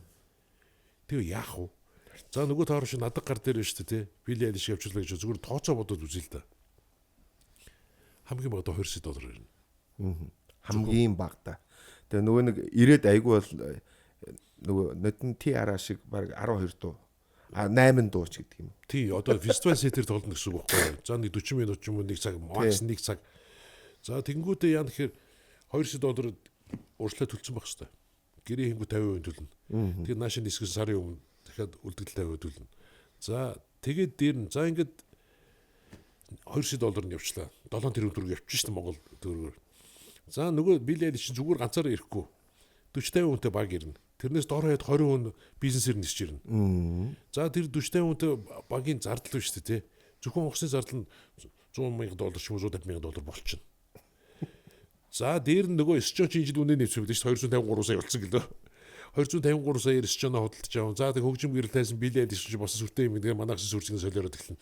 Тэгээд тэр нь бас нэг $200,000 юм болно тийм үү. За тэгээ промошн сурчлагын энтергээд ингэж заваарч явсараад бус зардал асуудалгүй $100 хүрнэ. Тэгээ Билли Айлиш хурчингүүтээ ямар юунд болтон биш үү. Модны өрийн жижигхэн бодол байхгүй шүү дээ. Тэгээд Шангрилагийн президенс үйтэл буудна гэж штэ. Тэгээ байгаа л тэр те. За тэгэнгүүт тэр чинь ингэ нөгөө баруун нэмэгтүүд ч голцоо жорлон морлонго өөрснөө авчиадаг. Тэрийг ирэхээс 14 хоногийн өмнө төрчихсөн жорлон морлон бүх юмээ сурлаад өөрийнх нь баг ирнэ. Хоолын диж чадах тоогооч Монгол уучлаарай байхгүй. За тэгэнгүүт Азийн тийм том түүрүүд биш те. Тийм түүрүүдэд үйлчлдэг Солонгос, Японы юм багууд байдаг байхгүй юу? 40-50 хүнтэй багууд. Тэр манай Шангрила зочдуулын галтгооны 3-2-ыг эсэлж ягаад зөвхөн Билли Айлишийн түүрийн хоолыг бэлдэж эхэлнэ гэж боддоо. Тэд нар Монголоос уух усаач авахгүй шүү. Уух ус нүртэл онгоцоор ирнэ. Бүх юм. Нөгөө тийм нөгөө юутэй байдаг, нөхцөлтэй байдаг байхгүй. За тэгээ машин гээд эхлэн заяа. Тэгээд 2024 он одоо 25 он дууссан шүү дээ нэрээ. Хамгийн хөгшин 25 оны одоо Rolls-Royce Cullinan ч гэдэг юм уу те. Тим нэхэл эхэлсэн. Maybach гэдэг. Тийм Maybach тэр тийм юм явна нөгөөдөл чинь. Тэгээ тэр зардал $100 болчихно. За ингээд 11 тэрбум төгрөгийг яаж олох вэ гэдэг асуудал гарч байгаа юм шүү дээ. За 11 тэрбум төгрөг олъё гэж бодъё. За олчих. За нөгөө Монголынхаа хэдэн компани том компанид бүгдгээр нэрж гуйлахгүй наа тий. Одоо FSS рүү орно. Төр мөрлөө орно ш. Тэгээ Апур орно, Улаанбаатар хот руу нөгөө Нямбатар руу орно тий. Бид нар дэлхий од авчихсан юм аа 500 сая төгрөг өгч. За гуйж байгаа нь 2 тэрбумс хөлөөч. За цаана ингээд 9 тэрбум болно. 9 тэрбумус одоо шинэ эсчоны багтаамчин бол 28,000-аар хязгаарлалчаад байгаа тийм үү? Юу 30,000 40,000 худлаа шүү те. Тий 28,000-аар хязгаарлалчаад байгаа. 28,000 хүн үзэхэр биш тий. Адаг гар дээр чи бодол 10 тэрбумыг 28 туугарч одоо хэд болж байгаа. Нэг хүний доор хайдны 400,000 төгрөгөөр үзэх асуудал гарч иж. Доор хайж. Тий. $100 хангалтгүй шүү. За $100 үзээ. За VIP-д $500 бас $500 500 зарчия. За тэгэхэд баланстай л гарна гэж боддоо. Баланслахгүй шүү. Ашиг олохгүй ашиг олохгүй шүү. Пиг үзлээ гэж зүгээр ашиг олохгүй зүгээр баланслал гарна. Тэгэхээр тим юм руу одоо шинэ ингэж бодлоо. Тэгээ за Билли Айлиш шиг за энэ бол зүгээр жишээ шүү. Билли Айлиш ямар холбож үтсэн биш те. Тим том модын гэрийг 2 жилийн өмнө нэдэг. Голцоо. 2 жилийн өмнө $500,000 шууд шилжүүлэх хэрэгтэй болно. Тэгвэл $500,000 Билли Айлиш руу шилжүүлээд 2 жил зүгээр тэр мөгийг тэр зүгээр өхүүлчих байгаа байхгүй. А 500 мянган доллар 2 жил бизнес хийвэл чи сая доллар болгоч шүү дээ юм биз дээ. За тэгэж риск хийж 500 мянган доллар зүгээр өглөө хэвтүүлэх зоригтой тэнийх хаана байна гэл тэгэл хэлнэ шүү дээ. Тэгэхээр ер нь бол маш хэцүүлтэй энэ Монголын энэ юутай холбоотой гэж. Нэгдүгürt манай зах зээлийн багтаамж бага байна. А хоёрдугаарт хүмүүсийн орлогын түвш үнэхээр доогор шүү дээ. Чи өнөөдрийн хоолны мах гурлаа яа гэж байгаа усуд биш үү? 400 мянган төгрөг төлөө за тийч ганцаар үзэхгүй шүү дээ. Тийм шүү дээ. Охин үзье гэж хэлнэ. Аав навч явна охиноо. Аав өхөр 800 мянга болчихно. Эсчэнд орно аав босны шорлог авч идвэр болно те. Охин өсөж ийн гэж хэлнэ ундаа уун гин. Тэр нь босны 100 мянган төгрөгийн зарлага болчихно. Тэгэхээр ер нь бол тэгээд айгүй бол эсчэнд оршингууд аав дөргиж 3 пив уул. Тэр дуудлагын жодооч дуудана те. Тэгээд тэр босны 100 мянган төгрөгнээс тэгээд сая төгрөгөө би нээж үзэж болж байгаа байхгүй юу? Үндсэндээ яах вэ Монголын шоу бизнес ямар за одоо тэгээ бүр гоё. Солин төгрөгийг нураац. Хамгийн тусаад солин төгрөг байсан байхгүй юу? Өдрийн 7,500 төгрөг. Энэ юу ярина чи 40-41 сая юу лөө? Тэгсэн шүү дээ. Нэг өдрийн. Одоо хамгийн үнэтэй нь болж байгаа. Дотор хамгийн үнэтэй болж байгаа. Бараг л. Тий. Тэгээ энэ ч нэг 3,000 үнэтэй нүү. 3,000 орчим үзэх байх тийм үү? За тэгэхээр Улаанбаатар Паласт шүү дээ 50 мянган төгрөгөөр концерт хийгээд 7.5 сэрэг юмунд нь төлөөд нөгөө тайзмайцаа ингээд өтөш хөгжим санаасаа шүү Улаанбаатар Паласт ч хамаагүй давуу талтай гэрэл мэрлэн байдаг, лэдэн байдаг. А UG арена тоглолт хийлээ гэж бодох чинь за хөгжим лээ, тайз, гэрэл бүгдээ гаднаас түрээсэлж явна. Тэгэхээр тийш асуудгүй 100 гараас явуулчихдаг. А тэгэхээр Улаанбаатар Паласт 40 мянган төгрөг билет цаараа төрх ашигтай ажиллаад байсан бол одоо UG аренд очлоо шүү дээ. Хүн 100 мянгаар зархаас өөр ямар адаг гар дээр 100 мянгаар зарж иж баланстаа гарах талаар бодож эхлэх хэрэг болж байгаа байхгүй. Тэгэхээр бүхэл юмны өн өсөд идэх билетийн үнэ мэддэг. Тэр гоё те. Харин тий. Одоо ямар санда та хоёр мэдж байгаа шүү дээ. Стадионы үн зөвхөн стадионы нэг өдрийн түрээс 253 болсон гэлөө. 253. За 100 боллоо гэж саяхан л ярьжсэн те. Хэд 35 сая байсан шүү дээ. Нэг тон 35 авчихсан. Дээр нь 2000 билет өгсөн баха. Үгүй тий. Угаасаа стадион чи нэг тийм билет авах хэрэгтэй байдаг те. Тэгжэл ер нь 35 сая. За коронагийн дараа 45 сая 50 сая л байсан шүү дээ. Үгүй би улсын хорон орлого олж байгаа би үүсгэв байна. Улаанбаатарт мөнгө л олж лээ гэдэг. Тэртээ тэргүүт өсчөө тэгээ дүүрэн үзэл ашиг олоод байгаа юм шиг хүмүүс харагддаг байж магадгүй те. А гэтэл чиний бодлоор өнгөрсөн жилийн тэр борооны дараах мөг шиг олон шоугоос ер нь хідэн ашигтай гарсан. Баггүй шүү дээ. За ариунаа бол ашигтай гарсан баг уу? Тэгээ ариунаа ихчлээ ашигтай гарсан. Өөр хідэн тоглолт боллоо бараг. Opposite яасан. Opposite биг байсан. Opposite дүрсэн. Opposite дүрсэн. Зөв бусд нь хэцүү үү те. Ер нь бол нэг за 30 тоглолт байлаа гэхэд бол нэг 25 нь бол шатсан.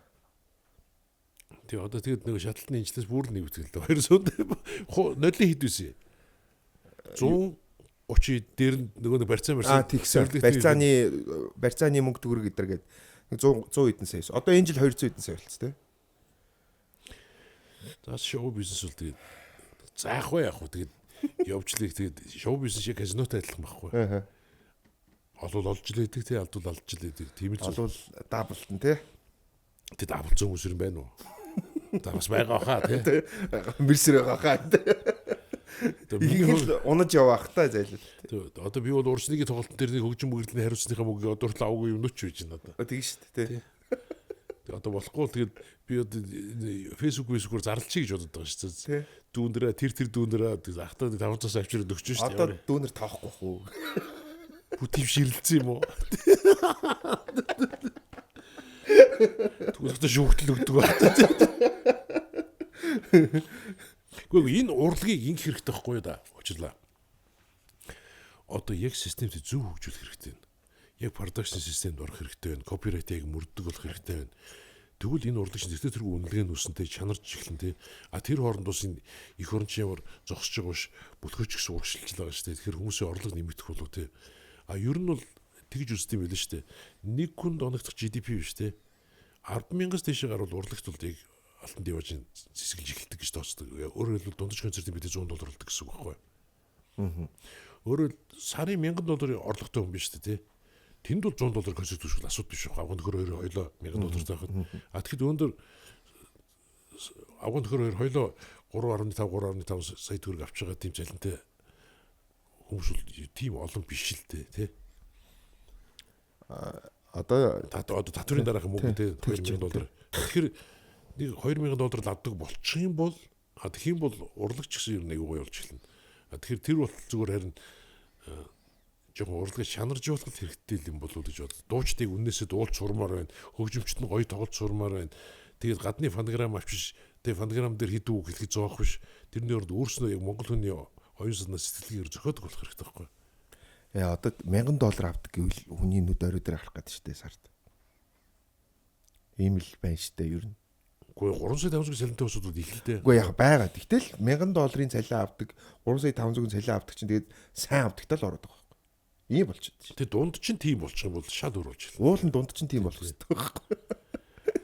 Тэнгүүд та нарын дуу хор хинт хэрэгтэй үгсэн гадаад дуусан сайн амьдчих юм шиг. Үгүй байхгүй да. Зүгээр жишээ бодъё заяа. Хүүхд төрлөө. Мамаа нашир байхгүй яах юм. Солонгос руу зааш хүүхдээ. Бид нар хаанах вэ? Үндсэндээ бол те миний зүгээр хамгийн харамсаад байгаа юм юу гэхээр шүү дээ те. Өнөөдөр Улаанбаатар гудамжид хэдийн шиг дан байна. Солонгос улны газар. Залуучууд нь хэрэг залуучууд K-pop сонсож байна. Хэрэг залуучууд K-pop стайлаар хувцалж байна тийм үү? Зурагтаар нь дүүрэн солонгосон сериал. Би энэс үүдээс бол би ямар дүнэлт гэдэг гэж хувьдаа магадгүй миний буруу гэж бодох юм. Бид нар айл хэдийн солонгосын соёлын колон болцсон шүү дээ. Колончлогдсон байхгүй юу? Өндөр ардын дуунаас илүү солонгос дуугаа мэдчихэж шүү дээ. Гэтэл бид нар хин? Бид нар монголчууд шүү дээ уулна. Хамгийн харамсаар зүйл тэр. Хийж байгаа хөгжмүүд нь ч гэсэн ерөнхий нөгөө нэг сонсогдож байгаа нэг сүнслэг байдал гэдэг шиг зүйл нь хүртэл K-pop маягт болоод байна. Харин тэгээд аргагүй шүү дээ. Монголд хийж байгаа хөгжим хүртэл. Хөгжим ингээл K-pop сонсоод ивэл тэрнтэй л адилхан юм байна шүү дээ.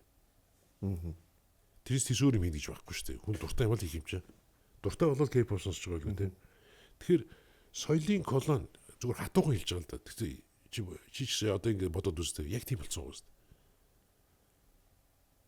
Нэг хэсэг Орсын соёлын колон байсан.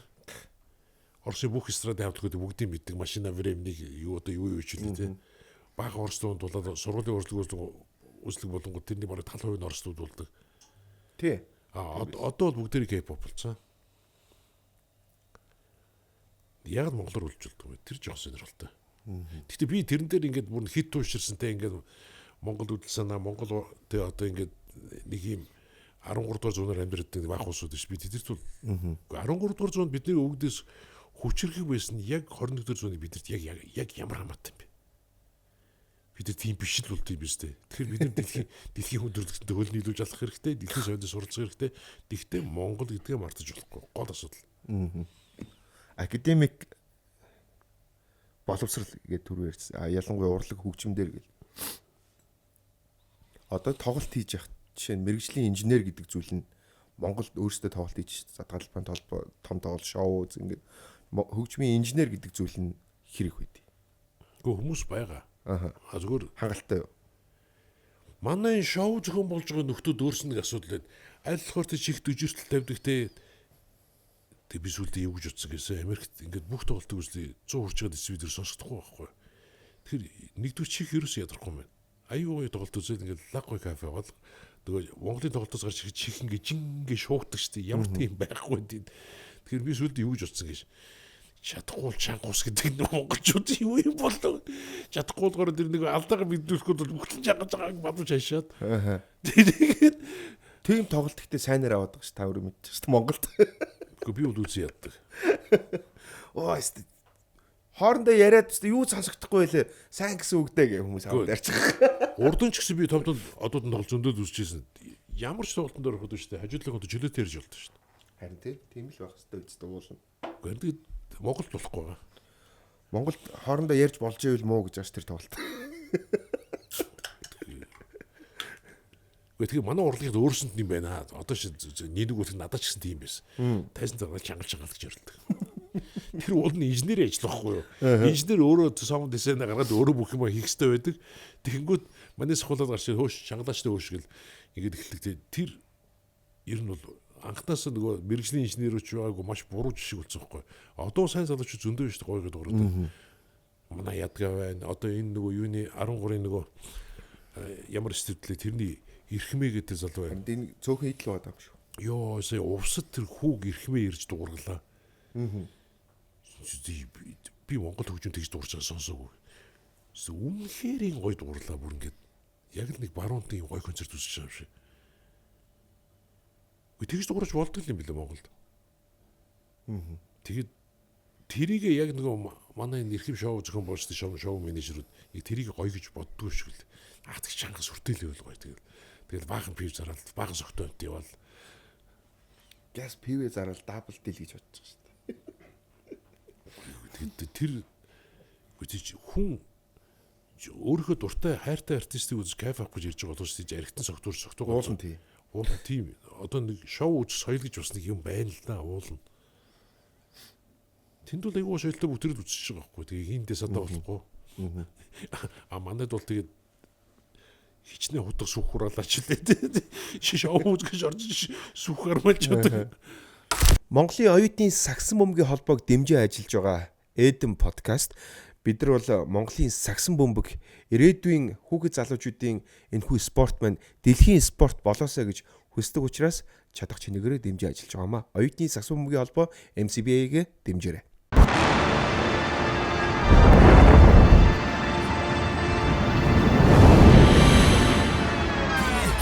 Watch me win, then watch me do it again. Шинэ улирал эхэлж байгаатай холбогдуулан Эдэн подкаст та бүхэнтэй хамтран ажиллахад бэлэн байна. Та бүхэн өөрсдийнхөө үйл ажиллагааг сурталчлуулахыг хүсэх юм бол зөвхөн Эдэн подкаст гэхгүй манай сувгийн бусад контентууд дээр ч гэсэн өөрсдийнхөө сурталчилгааг байршуулах боломжтой. Үүнээс гадна бид та бүхэнд видео реклам, рил бүтээж үйлчилж байна. Бидэнтэй холбогдорой.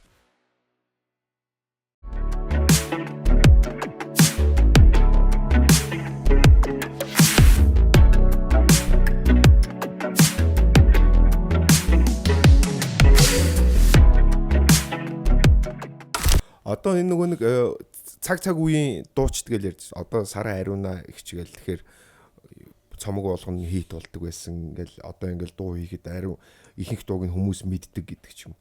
Тэнгүү сүүлийн үед яг юм соло артист дуучин ялангуяа эмхтэй эрэгтэй энэ ч ялгаагүй. Чанартай дуучин гарч ирэхэ болчлоо гэж ярьдаг. Тэгээ одоо жишээ нь Мишель Лидерийг бид нар ямар авистаг юм бэ?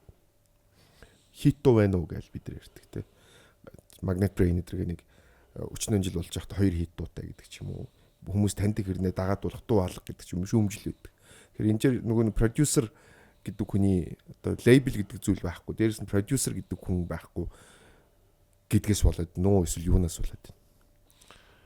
Гүг ариуна сараа гэдэг бол яг Монголын энэ хөгжим ертөнцид бол маш онцлог үзэгдэлтэй. Энэ хоёр бол ерөөсөө ингээд за миний мэдгээр нэг 92 3 оноос эхлэлтэй бараг 2010 оны хүртэл ийм хоёр талд ийм хоёр багч ч юм уу бул гарч чулуу ч юм уу ингээд болоод ч ерөөд голоор нантай орж ямар ч боломжгүй явлаа шүү дээ тий. Энэ хоёрт бол юу гэдэг? Одоо хүн тусууд дээр нь ярихад шүү дээ. Шинэ ариун бол дууны араас бол шүү дээ хүн хөжилдөг. Хаанаас хинээс гоё дуу авах уу гэд шүү дээ өдөр шингэн хүнээс шалгаж байгаад ингээд бүр амар шүү дээ. Уран бүтээлийн эрэл авал бүр үнэхээр амар хийдэг. Сараа бол дууны мэдрэмж маш өндөр. Тэгээд яг би энэ дуу бол надад бол нэг сар өөр аягуулсаа сонгож чаддаг. Тэгэхээр энэ хоёр чинь ингээд шин нэг дуучин урлагийнхаа ингээд бүтэн карьерийнхаа туршид байна шүү дээ. Ер нь 10 супер хит дуусан дуучин гэж ер нь бараг дэлхийч байхгүй дээ. За ер нь бол нэг 4-5 амар дуутай ер нь ихэнх хундгүй тэгж л дуустай. Яг зөв сайн дуунд байдаг. Бүр тасарсан хитгэнгүүтэй. Тэгэнгүүт одоо шинэ Монголд хамгийн олон хитүүдд дуучдаг бол одоо миний мэдгэр Шингэж байгаа ах байна. Яг үеийн дотор тийм үү? Харангалавга, Сараа, Ариуна. Энэ дөрвөөс өөр олон гоё хитүүдд дуучин гэж байхгүй Монгол.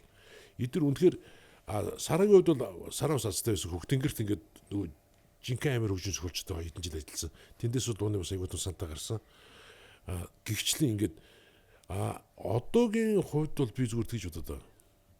Хэрвээ Мишель дуу хийж байгаа, эсвэл тэ Magnet Brain хийж байгаа тийм үү? Одоо ингүүт хийж байгаа хүмүүс шүү дээ. Өөрийгөө үнэхээр продюсер гэж бодож байгаа юм те гоё дуу хийгээш. Харин тэ. Гоё дуу хийх хэрэгтэй байхгүй. Би юунаас асуудээ. Заримдаа нэг дуучны курс мөрсдөр ороод асууж ирсэн хүүхдүүдээс баахан хүүхдүүд дуучин болохыг курс суугаад байж штэ. Тэгвэл за дуучууд хамгийн хэрэгтэй зүйл юу вэ гэд. За. Нөгөө түлчээс цөм авна шүү дээ. За. Мундаг хоолой те гой дуулдаг байх хэрэгтэй. Сэтгэлдээ дуулдаг байх хэрэгтэй те. Эсвэл одоо Дотор мотортой гэл те. Дотор мотортой сайн менежертэй байх хэрэгтэй. Продюсер сайн байх хэрэгтэй те. Ингээ мөнгө төрөхтэйч байх хэрэгтэй. Тэрхэд ер нь сайн урлагийнхад мөнгө хэрэгтэй. Тэргээл түмэн янз санаа гарч ирнэ. Нэг хариултыг миний хүсдэг хариултыг хэн ч хэлж ирсэн удаа байхгүй. За юу вэ тэр нь? Дуучууд хамгийн гол сайн дуул хэрэгтэй байхгүй.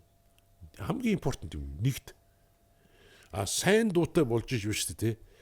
Дараа нь тэдний хэлсэн бүх юмнууд чинь тэрний дагуур болж орж идэг байхгүй. Сайн дуугаа сайн бишүүлэхийн тулд мөнгө хэрэгтэй. Сайн продюсер дээр очих хэрэгтэй. Тэр продюсер чинь дуучин гоё болгож өгөн те. Одоо юу яа. Тэгээ сайхан дуулах хэрэгтэй. Тэр дуугаа сэтгэлдээ дотортой дуулах хэрэгтэй гихчлэн. Мянган сайн дуучин байгаад хүний чихэнд тоногш ганц дуу дуулж чадаагүй тэр хүнийг ямар нэг дуучин гэвд. Хүмүүсийн. Тэгээд дээр нь бас нэг юм байна. 9 тоглолт хийх гээд ингээл очдөг тий.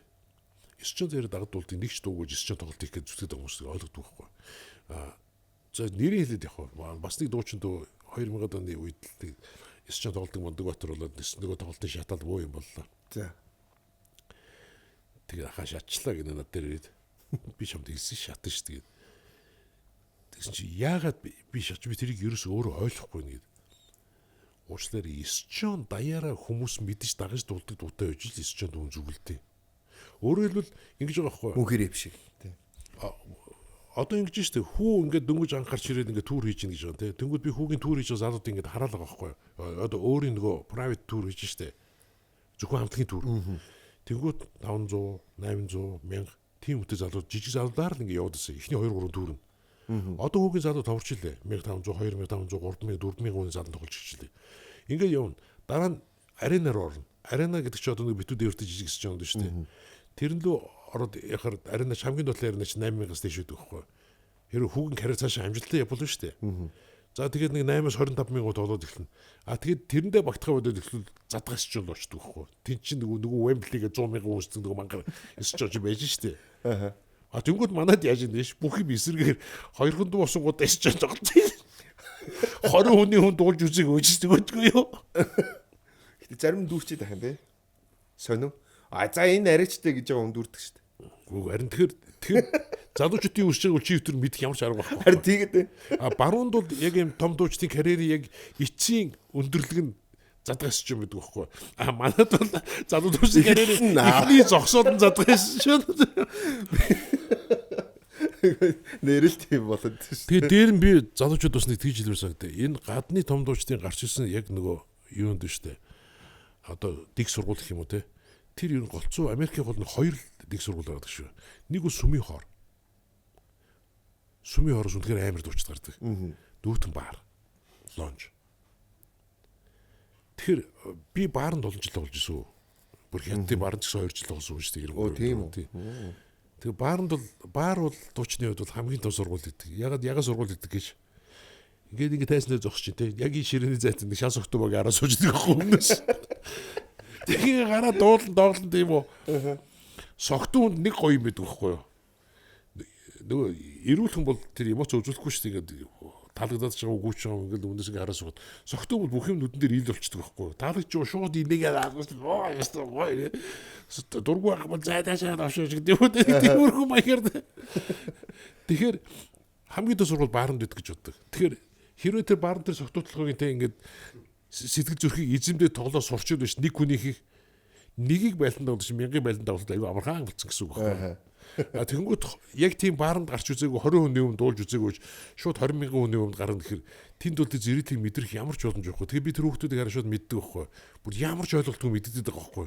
Зэрэглээ ороод ингээ шоконд ороод ганц хоёр үг хэлсэн болол тэгэл амаа өрж тэргүүр хөдөлж явах ийш тийш шаар зогсож байгаа л яваарчдаг. Тэгэнгүүт эсрэгээр ариунаа ингээ үсрээл гараад ирж штэ. Эсч нэг шууд гарч ирээл нэг 5 минутын дотор өөрийнхөө атхан нэгэ барьчихж байгаа шүү дээ. Тэр 30,000 хүнийг баг ариунаа тэр дисчэн тань одоо та нар бүгдээр үхцгээгүй баг үхмээр юм. Тийм хэмжээний энерги нөгөө сурцсан тэр чин нөгөө академик төвшний нөгөө персонализм гэдэг юм чинь тэр шүү дээ. Мэргэжлийн гэдэг юм шиг. Тийм баг тийм. Тэгэхээр баруунд яагаад тэгж яваад байна гэхээр шүү дээ. Тэр 300-ны залнаас эхэлдэг байхгүй юу? 300-ны байлдан дагуулаа сурчин дараа нь 500 тэгээ 1000 те 5000 20000 200,000 гэж явдаг байхгүй юу? Манай шууд 20,000 руу шууд явдаг. Тийм асуудал байна үү те. Өөжиг ах яг өөрийнх нь хувьд тэгэхээр гитарчин ая зохиогч өөжиг ах гэл хүмүүс мэднэ те. Тэгэхээр одоо академик боловсрал гэдэг тухай. Таны өөрийн яг академик боловсрал гэдэг яг энийг яриад эхлэх юм бол таны үе болон одоо үеийг одоо сарцуулъя л яри. Яг хөгжмийн боловсрал гэдэг зүйл дээр. Одоо би бол яг тийм сургууль төгссөн ноотч мэдэхгүй байна шүү дээ. Харин тэгж ярьдаг таныг ноот мэдэхгүй тэнгууд мэдрэмж болон академик байдал гэдэг. За дээрэс нь дадал гэдэг ч юм уу те. Ноотны тухай би шал мангар юм. За нэг том төгөлдөр өчөх ноот мэдгүй чиний хөгжин сөхөд ингэж юу хийдэг гэж баахан загналаа. За твиттер дээр. Тэгээ би бодлоо. За хүүхд тийм үү. Хүүхднийг ойныг 4-5 сар болоод аба ээжээ гэж хэлдэг те. За тэгэд 3 нас хүртэл бүх хүүхд асуудалгүй яриа сурчдаг те. Энэ нохоо шуу муу те би өсөөд өвдөд бүхэн маялаа сурчдаг. 5 нас гэхэд бол хүүхдүүд ер нь бараг л төгс ярьдаг болно доо те. Бүх үг юм мэдэн тийм үү. Тэр бичиж чаддгүй шүү дээ. Тэгэхээр чи бичиж чаддгүй юм чи ярьж болохгүй гэж болохгүй шүү дээ тэр хүүхдэд те. Чи бодоо чи заавал бичиж уншдаг байх шүү дээ. Тэгснийхээ дараа чамд ярих хэрэг чи үүснэ гэж болохгүй ч дээ. Бас тий. Тэр ноот гэдэг бол зүгээр тэмдэглэгээ байхгүй юу? Мэдээж боловсрол хэрэгтэй. Гэхдээ бидний нэг давуу тал нь юу болчихсон гэхээр одоо би Logic гэдэг програм дээр ажилладаг. Би ямар нэгэн тэнийг юм зохион шүү дээ. Ганц конотоор ноотын шууд гараад өгчдөг байхгүй юу? Маа нэг давуулангууд миний бичсэн ноотоор ингээд нөгөө манай улсын филармоны мундаг хэлжид хүрчээ шууд миний хөгжийг тоглолцдог. Тэгэхээр нөгөө би яг өөрөө ноот харж унших нэг оркестрийн хөгжимчд биш үү надад ноотнууд төдийлөнд хэрэгтэй биш байдаг. Таны хувьд тий. Тэгтээ үгүй яг академик боловсрол гэдэг бол өөрөө бол амар юм л да. Энд чинь бол яг нөгөө одоо шинэ янз бүрийн хэлсэн байдаг шүү дээ. Хөгжийн зохиолч гэдэг бол тусдаа мэргэжил гэдэг. Яг тэгвэл консерватори гэдэг одоо хөгжмийн их сургуулийг хөгжийн зохиолч гэдэг мэргэжлээр төгссөн хүн бол хөгжийн зохиолч гэж өөрийгөө хэлэх хэрэгтэй гэж. Тэнгүүд одоо манай хөгжийн зохиолчтой холбоо гэж байна. Багшийн сургууль төгсөнгүүт энэ 2 дуу зохиогоо шууд хөгжийн зохиолчтой холбооны гишүүн болсон. Би хөгжийн зохиолч гэдэг сэжид дэлсэн мундууд зөндөл байна. Би бол тэр холбооны гишүүн биш. Тэгтээ би 7 киноны хөгжим бичсэн. Ямар ч гэсэн эвлүүдэд бүр нэгээр бүр бас хүн дээр хад ичмэр давчтай гэдэг чинь шилдэг хөгжийн зохиолчийн шагнал баг даваад бас шившиг юм болно. Одоо сонирхолтой академик боловсрол тэгвэл байхгүй ноот гэл ингээ ярангуут одоо чинь би хамгийн анх өөж гахыг харж байсан дөнгөж 20 гарч явахтай 20-тай байхдаа BX-ийн шинэ дуу гарах гэж байна гээд өөж гах орж ирэнгүүтээ дууг нь хальт сонсноо дундуур нь орж ирээ гитараа дарч гараа авчихсан байхгүй. Тэгээ би зүгээр тэр үед хөгжим би өөрөө сайн мэдгүй юм чи зүгээр ингээ болчтiin бахтаа гэж зүгээр бод. Тэр дууны амар хит болж ирсэн. Мэдгүй зөндөл. Ер нь бол нэг тиймэрхүү жишгээр танд тиймэрхүү зүйл зөндөө байдаг бах те. Ерөөсөө сонсгол дараа л болоо гэж. Юу шүү. Тэгээд энэ дэр бас нэг юм асууж чи юм байна. За. Жишээ нь хөгжим бүжгийн төгөлдрөөр төгссөн ч юм уу хэлэр төгссөн гэдэг одоо жилдээ нэг 100% дүүхнүүд гарч байгаа шүү дээ. Тэд нар ямар яг мэрэгжлийн хөгжимч таахгүй нөгөө амирууд шүү дээ. Тэд нар нэг асуудал байдаг. Одоо шинэ яг түрүүн Шибэксийн дуу явж шүү дээ. Тэгвэл голдон чи нэг төгөлдрөөр тийм солиод тоглоод өгч шүүд хин чадахгүй. Ноот нь байна гэдэг байхгүй. Бид нар бол хар практикээр за энэ дээр нэг иймэрхүү ингээд фантазлаад өгч. Ороод зүгээр ингээд гацдаг. Ингээд фантазлаад өгөхөд болно даа шууд өөрсөн зохиогод явчихдаг байхгүй. Тэрийг импровизац гэж нэрлэдэг байхгүй. Яг актив боловсролтой одоо хөгжим хөгжимчтэй шүү дээ. Тэр дундаас яг импровизац тоглож чаддаг хідэн л манай рок поп руу орсон байхгүй. Одоо чимаа машка болто гэдэг. Босч чадахгүй. Дууны аккорд олдгүй юм чи. Зүгээр нэг дуу явж штэ. Тэг мэрэгжлийн төгөлдөр рүү сууж байна. За энэ дууны аккордууд нь олоод байгаа ш. Нот нь байна уу? Сонсоод болохгүй. Би бол ямар ч дуу явж ирсэн энэ дууны аккорд окей ингээ явцсан гэдгээд шууд олчихно. Тэгэхээр одоо яг аль нь боловсролтойг ойлгодгүй байхгүй. Тэгэхээр битэрийн ярилцлагын яг нэг point нь академик зөв юм уу буруу юм уу гэдэг нөгөө хүмүүс ч гайхна л. Гэхдээ би хөгжим боловсролыг үүсгэегүй шүү. Тэр үнэхээр мондгоо дэлхийн сонгогдод том зохиолууд тоглодог тий. Би юм бол тийм тоглохгүй шүү дээ. Тэгэхдээ нөгөө жор үчил авс зовлон үчил шавс гэдэг тийм үү баг нэг тиймэрхүү юм. Тэгэхээр одоо манай тэр хийгээд байгаа хүмүүсийг болохоор нэг сонирхолтой юм шүү дээ. Яг Монгол хүний уурга тарихыг бодож ирсэн юм ерөөсөй байхгүй байгаа. Били юм аа тийм. Гэхдээ нэг юм ямар юм гэлээ эртээ нодлон надад нэг хийж үлээ нэг үзүүлэлт хийсэн. Одоо шинэ миний ажилладаг програм Logic програм байгаа. Тэний шууд юм прожектор наавна гэдэг байгаа байхгүй юу? бүх дууралт олон заваар бишгсэн юм фонограм $48 молор авчсан юм бэл нэг дууныхыг. Тэрийг авчиргуудад дээр нь өөрөө нэг ая бодож олоод тэгээ тэрнийг аялж өгвөл нөгөөтг нь нөгөө хөв застдаг програмаар засаал тэгэл ингээл дуу гэл явдаг байхгүй. Уул нь тэр шиг хүн өөрөө хийх хэрэгтэй байхгүй. Тэгэхээр нэг тийм нөгөө тэг хитрхи хэлбэрчилсэн юм игээд тэгээд бас нэг хэд хоногийн өмнө студийн дүүтэй ярьжлаа. Хөгжмийн нэг юм хэдийн хиллгүүд байдیں۔ Шинэ унисон гэдэг хэлэх юм болов шүү дээ. Би яг ингээд нэг дуудууллаа шүү дээ. Яг тэрийг давтчихуулах хэлдэг байхгүй. Яг л адилхан гэсэн үг байхгүй. Ижилхэн. Наадах дахиад унисон явах гэнгүүт юу гэж байгаа ингээд гайхаж зогсчихдаг гинэ. Тэгэхээр нөгөө юм наад захын тийм жишээ нь фальцатар энэ хэсгийг хийж гингүүд нөгөө хагас бүтээн холон болон нөхөд нэрслэгч мэдхгүй ч юм уу те. Тийм одууд маа зөндөө нэгсэн. Тэгэхээр бидний үхэнд бол бид нар хичнээн тийм нөгөө яг хөгжим бүжиг сурвалд сураагүй ч гэсэн энийг октав дээр эсвэл энэ дээр хэлэнгүү бид нар шууд ойлгодог болчтой. Яг л нөгөө дандаа нөгөө мондгуутай ажилласараа сурцсан. Хөгжимч бүгдээр тэр хэллгүүтээ мэддэг байдаг байхгүй. Тэгэхээр нэг жоохон нэг тийм юу хэрэгтэй юм шиг байна. Одоо сургууль хийх хэрэгтэй. Амьдаар тоглож сурах хэрэгтэй. Дуулж сурах хэрэгтэй хөгжимчтэй. Юу дуучтанд амьдаар дуулж сурах хэрэгтэй. Хөгжимчтэй амьдаар тоглож сурах хэрэгтэй. Тэгээд дээр нь бүрэн тэр караокены хувьд бол юу байхгүй. Урлагийнхан баяжих гэлээ караокенээс дуучт мөнгө авахгүй. Яг тэр караокены журам дэлхийн нийтлэг жишгэн тийм байт юм билээ. Юу гэхээр караокены бүх фонограм дандаа дижитал байдаг байхгүй. Тэгээ тэр шинээр хийдэг байхгүй. Яг дуушны оройн фонограм баг байдгүй дэлхийн караоке. Ягаад дижитал байдаг гэхээр дижиталч нэг хувирахтай айгүй амархан. Тэр нөгөө танаас дээшлүүд доошлууд гэсэн өөрийнхөө хоолнд харуулад тэр нь дэгийн хувирахуйц байх хэрэгтэй байхгүй. Яг нөгөө аналог бичлэгч бол хувирахтай айгүй зөв Монгол ураад эхэлдэг байхгүй. Тэгэхээр тэрэн дээр бол ерөнхийдөө тэр бол зохиогчдын бизнес юм шиг л. Зохиолчтой. Тэгэл оюуны өвч гэдэг тааш зохиогчдын дуучдын байх шүү дээ. Би тэгээд мэдгүй. Тэгээ одоо тэр сүултээ ч загнуусаар гоо тэр сүултээ хаширдэн шүү дээ. Өөжийнхаа та одоо цаашдаа юу их юм бэ? Өөжийнхийг бүгд л мэддэг шүү. Би ч мэд. Би ингээ бодохоор өөжийнхаа ингээ цаашдаа за продюсер хийгээд дуучин гаргаж ирэх юм уу гэхээр болчих шиг. За тэгэнгүүт тоглолтын дээр продюсер хийдэг хүн болох юм уу гэхээр бас болох гэдэг байгаа юм шиг. Би дуучтай ажиллаа. Гэтэ би яг юу яасан байхгүй. Би 23 онд сүүчийн тоглолт чигийг засвар авсан шүү дээ. Би өдөр их тусам нэг юм аяусаа мэдэрсэн байхгүй. Бидний үеийн тоглож ирсэн хөгжмийн хөг аялгуу, аккорд, химнэлтэй, үгтэй бүх юм энэ үеийнхээс шал өөр байхгүй. Яг одоогийн хөгжмийн хөс. Магадгүй бидний үеийн хөгжим буцаа модонд орох хэрэгтэй нэг амжилт дараа ч юм. Тэгэнгүүт надад би ингээд дуу зохиоход оролдонгууд яг л миний нэг хийдэг уламжлалт тунд шиг надаас гараад байгаа. Ерөөсөө энийг хаяа гэж бодсон байхгүй. Хаяад би юу хэрэгтэй гэхээр надад апдейт хэрэгтэй байна гэж бодсон. Өөрчлөх хэрэгтэй юм шиг. Энэ цаг үетэй хөл нийлүүлж алах юм бол тэгээд бүтэн 2 жил шахуу гар ингээд юу сонслоо. Орчин хөгжүүдийг газарлаа сонслоо. Хэцүү юм ерөөсөө байхгүй. Сосон шууд бич юм. За энэ ийм аккорд дэвж хаад үнцэн айлгууд энэ нотон дээр өвчт юм байна. Ингэдэм байх, тэгдэм байх, бүтсэн ийм байт юм байна. Бид нар үе шиг нэгдүгээр мөрөнд нэг өөр аятай, хоёрдугаар мөрөнд өөр аятай, гуравдугаар мөрөнд өөр аятай болцсон юм байна. Эхний 3 мөрөнд ихэнх нь адилхан аятай болцсон юм байна. Тэгээ сүүл холболт гэж юм байт юм байна гэд. Тэгээд сүүл холболт гэдэг миний нэг юм дээр инээ төрөд идэв. Хэлний онцлогоос шүү дээ. Хэл зүүн дөрөвний онцлогоос. Орос англи хэлний шүлгүүч надад сүүл холбож төгсдөг шүү дээ. Толгой холбдог шүү дээ. Монгол солонгос болгосч болох толгой холбож яддаг байхгүй. Тэгэнгүүт одоо 20 жилийн өмнө хипхоп нэр хэлээд явахад том хипхоп түүтгээ маргаад хипхоп бол райм гэж юм байдаг. Сүүл холбдог байхгүй. Тэгэхээр би Пушкиний шүлгүүч үзсэн. Энэ Пушкин тэгвэл хипхоп байсан юм байна. Нүү хэл зүүн одоо нэг өгүүлбэр зүгээр өөр байхгүй. Тэр нь сүүл холбож явдаг. Тэнгүү тэрийг заавал Монгол нутгшуулах хэрэг яг байсан уу байхгүй юу?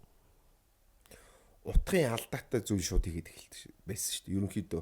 Тийм сүүл болгоход бүр хамаагүй. Хамаагүй. Тийм. Чамаа хайрлан болохгүй бол зодонтой байдаг юм гэсэн. Хамаагүй явдаг байлаа шүү дээ.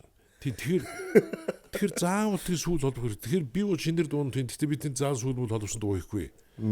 Яг утган таарч сүүл холбосон бүрүүд орж ирэх л баг тийм. Тэгэхээр нэг юм тэгжил бодож байна. Тэгээ химэлний тэр бол мэдээж жоохон орчин ихтэй хийх гээд үзсэн. Тэгтээ мэдээж би хуучны учраас Надад нэг гой санагдаад байгаа юм шин Дуалипагийн дуунд шүү дээ. Тэр үлийг миний хар багаас сонсчихсон хөгжим яг нөгөө басын хөдөлгөөнд яг байдаг байхгүй. Бис хөдөлгөөн. Тэр бид нэг бол ари бис чиг инээж байгаа тулч нэг тиймэрхүү стилтэй дуу маяг юм бол айгүй амархан. Бидний хувьд бол нөгөөд бол бүтшгүй даваа шүү. Тэгээ дээр нь хоёрдугаар над бас нэг давуу тал байна. Энэ миди хөгжмүүдийг хийхэд эдгээр гитар, бэс хоёрыг дуурах гэж үгүй хэлдэг билээ. Дүүт нь яг ямар ч нэг амьдын нөгөө юм юугүй атмосфер байдгүй байхгүй. Бурхны явдлаар би ярин тэрийг жоохон тоглолцоод тий.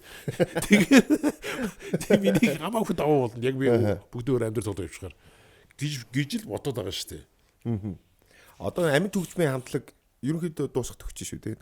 Амьд хөгжмийн хамтлаг гэхээр сүүлийн үед Монгол баг сайдтай гэсэн дэлхийд баярл рок амьд хөгжим гэдэг. Рок дэд л шүү дээ. Рок хөгцсөн гэл. Ер нь бүгдээр тийм хандлагатай байна. Одоо хамгийн супер рок хамтлагууд Imagine Dragon явдаг гэсэн. Imagine Dragon ч бас яг рок гэж жоох хэцүү шүү дээ. Айдэлэг рок дуучин гэвчихсэн байсан бас нэг юм дээр. Бүрөө. Тэгээ амьд хөгжим гэдэг зүйлийг Монголд өшөө цаашаа ингээд шинээр сэлбэж гаргая гэхээр одоо яах юм. Ер нь бол тиймэрхүү зүйл та эсвэл бодож ирсэн үү? Тэр маш амархан шүү дээ. Уулна. Тоглолтоо фандграмтай явах болчихлоо гэл. Тэгжэл тэгэл болно гэдэг. Үгүй сая ингэсэн байгаа. Бас маа нэг найз.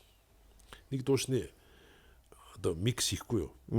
Дуушин дуу хийхгүй юу? Тэгээд ингээ бүх ингээ задгаа зам гэж байдаг шүү дээ. Тэгээд одоо дараа нь миксинг хийлгдэг шүү дээ. Миксинг гэдэг нь мастеринг хийлгдэг нэг юм студийн шат амжилт байдаг шүү дээ. Англи руу амар том инженер рүү явуулж. Тэгээд амар үнэтэй хийсэн байна.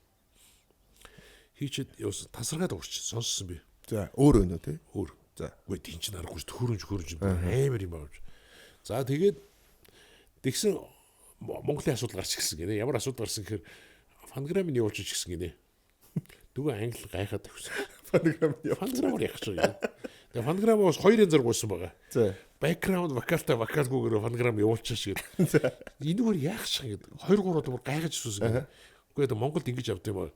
Ингэх ёсгүй шүү дээ. Яг гэж дуучинд хизээч фанграмыг өгдөггүй байхгүй юу? Дуучин амьд дуулах, амьд хөгжмөстэй дуулах хэвээр. Тэгээ нөгөө бүр англи нөр хөгшин өвгөн гайхаад би өстө амьдралдаа энэ мангар юм сонсож байна гэдэг. Тэгээд манай Монгол ингэдэг юм аа гэж загсаар байгаа фанграм авсан. Гэнэ.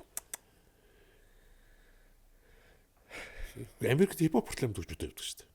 Одоо чи 50 Cent Монгол төрлөө гэж бодоход тэр чинь 4 5 хөгжимчтэй. Тэгээд нөгөө нэг шон дээр бүжгэлдэг хүүхнүүд шүү дээ. Тийм 6 хүүхнтэй явдаг биш баг нь 20 хэдүүтэй баг. 50 Cent-ийн үн чи гайг байгаа юм уу? Гайгүй байгаа би гайгүй шилээгүй шүү дээ. Тэ ирэх боломжтой л болоод байгаа. Би одоо хэд хэдэн үнээс сонслоо.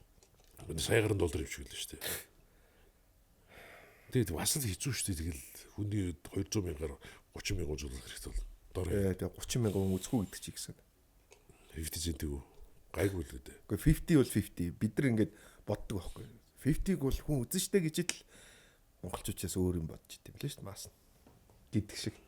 Би явхлан яг ид мандж явах үед бол баруун ч бол Justin Timberlake алж ирсэн шүү дээ. Тэг би тэр үед бодож ирсэн.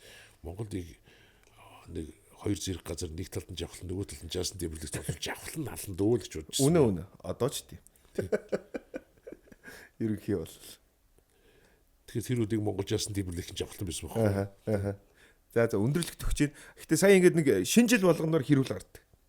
Одоо нөгөө нэг байгууллагууд чинь шинэ жилээ хийхдээ ориг дуучин баг хэрэгтэй юу хэрэггүй юу? Ямар үнэтэй үн асар их байна. Нэг дуучин авъя гэхэд 5 саяас эхэлж байна. Хамгийн мяан 3 саяас эхэлж байна. Энийн оронд cover дуучдаар бүгдийн дуулуулъя. Ажлаасаа дотроос урлагийн номер гаргая гэдэг ч юм уу. Ингээл нөгөө нэг урлагийнхныгаа ад үзэл эхэлдэг. Жил болгон ийм сүүлийн 5 жилаа би сошиалс ийм л юм харж байна. Энийг үнэлэмжийн талаас. Гэхдээ би ёлкын дээр орсон л cover дуучдээс маань найзын ёлк. Орсон баахан тэр ёстой амьдралаа цариг нь харж байгаа таварч зарчил баахан мэддэг дуун дуулал тавьчихлаа. Хүмүүс тэрэнд ерөөс баярлахгүй байхгүй. Яг ариуна гараад ерөө шал дуурч ирсэн юм. Бүгдээр ойрлол туссан байгаа юм. Тэгэхээр яг хоо компаниас 5 сая төгрөг хэмж болно л доо. Тэгвэл тэр 5 сая төгрөнд ариунагийн өөх кафег биш үү те. Тэр 5 сая төгрөг өгч чадахгүй шүү дээ. Хэмсэн 5 сая төгрөг чинь өөрөөр хэлбэл ажилтнаа шагнасан дээр зөндөл харж ирсэн те. Ажилтны шагнажуулна. Тэгтээ тий шагнуулсан багийн ариуна шиг кафе хүү гэдэг л байна. Тэрний орон шинжил баг хийхгүйсэн тэр шүү дээ. Зүгээр шагналаа өгөөл за баяртай. Гэхдээ тэг юу заримдаа тэгэхэд нэг юм би гайхаад идэв. Энийг хідэн мус урлагийнхнаа бүгдийг ингээд ад үзэл идэв. Харин би тэрийг л асууад байгаа. Гэхдээ тэгэхэд тэгвэл Монгол дуу уургууд дан солонгос дууталд амьдрын шүү дээ. Солонгос соёлын колониор. Бид нар урлагийнхаа үсэж өгөхгүй шүү дээ. Бид нар чинь бас хоёр галтай хоёр өлтөг хүн чинь такси жолооч ч юм уу эсвэл замыг хайж өгөөш суугтай хүрдэлч суухад амьдрын шүү дээ бид нар. Өөчгөө гитар дараад илүү мөнгө олоод байна гэж урлаад шүү дээ. Мэдхгүй би урлагаар гитар дараа мөнгө олж үзүүг. Гөө зүгээр амьдрах зардлаа хийчихсэн нуудгүй гэхэд баран тоолно. Би ч одоо миний амьдралын угсарт амьдралын нуу 93 онд хөхөтөд бааран тоглож ирснээс хойш ер нь бол 2010 оны хүртэл бааран завсргүй тоглосон байт юм аа. Тэгтээ тэр гоё штэ. Хоногийн 20,000 төгрөг авд юм уу? Тэгээд заримдаа зарим өрөөч 3 бааран тоглоно. Тэгэхээр 60,000 төгрөгтэй. Тэгэл тэгэхээр тэр баарнууд чи бүгд хамраа чинь тэгэл тэндээ хоолоо идэл тэгэл хотын төвөрл ингээл баараар гэр хийж лазар дэр хийж гэдэг шиг тэгээ амьдрах хүмүүсийн нүдээр нэг шовтон маарн хоодтой сууж нэг тасалсан насыг багт харагддаг байсан шүү. Одоо та чинь тэгээд гитар тоглохоос одоо зөндөө хөгжим билээ олон ч хитүүд. Тэрний нэг нь гээл одоо хүмүүс болгон мэднэ гэл чимэн энэ гэл явна шүү дээ. Одоо идрээс жишээ нь ингээд ямар нэг байдлаар юм орж ирэх үү? Дивдийн авч үзээгүй шүү дээ. Үзээгүй. Яг зүгээр дуучдвал тэгж үзтiin гэсэн. Нөгөө алдаг нөгөө дуу зохиосон багийн нэг тоглолт хийдэг шүү дээ. Тэгвэл тэрэн дээр дуулж өгснгийг өөрөө төлчлөө гэж ойлгодог. Гэтэл нэг сонирхолтой юм байна да. Яг нөгөө зохиогч хэрхэн тухай болно шүү дээ. Тэрний нэг зовлонтой залт байгаа байхгүй. Би хэрвээ нэг дуу зохиох гээд гитар юм уу тэ төгөлдөр уурны ард суугаад ихний одоо нэг мөрний аяг гарлаа шүү дээ. Тэр үеэс надад нөгөө дэлхийн одоо манай улсын нэгдэн орсон Берний конвенцээр надад онцгой эрх гэдэг зүйл автомат төрөсдөг байхгүй. Тэнгүүд одоо шинэ чи дуучин байлаа гэж бодсон шүү дээ. Ахаа би тань тэр дуучин дуулчих. Окей би чанд амар зөвшөөрдөг чи дуулаа явж шүү дээ. Нэг л өдөр би чамаа шүүхэд өгöd чи миний өмнөөс би энэ дунд чинь 70 сая төгрөгөөр клип хийгээд 8 сая төгрөгөөр бандаграа бичүүлээд 2 сая төгрөгөөр микс даун хийлгээд юу Лондонд очиж мастеринг хийлгээд 500 паунд өгөөд мөгөөд би их 100 сая төгрөгийн зардал гаргаж ахаа гээд тэнгүүд би онцгой хийх юмшиг байхгүй. Чи надтай энэ дуулах хэрэг аавна гэж гэрээ хийгээгүй л бол чиний ямар зардал гаргасан бах надад ямар ч байгаагүй. Ер нь дэлхийн бүгдээрээ тийм билээ. Дэлхийн юугаар онцлог гэхээр одоо чинь 3 том гэдэг штэ Big 3 гэдэг Sony, BMG, Universal Audio гэдэг одоо 3 мангас компани байгаа байхгүй юу? Одоо дэлхийн баг бүх хитүүний 50-60% эзэмшилтэй байлгадаг. Өөрөөр хэлбэл надаас өчөө худал авцсан гэсэн үг байхгүй юу? Дууга. Чи тийм зүсгөөснө тэр чинь бид худалж авлаа. Тэгэхээр надад дивиденд өгнө. Эхлээд худалж авсан гэхдээ тэр нуудлаа шиг үл заавал өгчдөг. Хөгжин зохиолч болон уг зохиосон улсууд тэдэрт бүх юм худалдаад өөр ингээд нэг удаагийн тохиогоор бүх юм худалдаад ясан ч гэсэн тэдэрт нэг л ирэх үлддэг байлээ.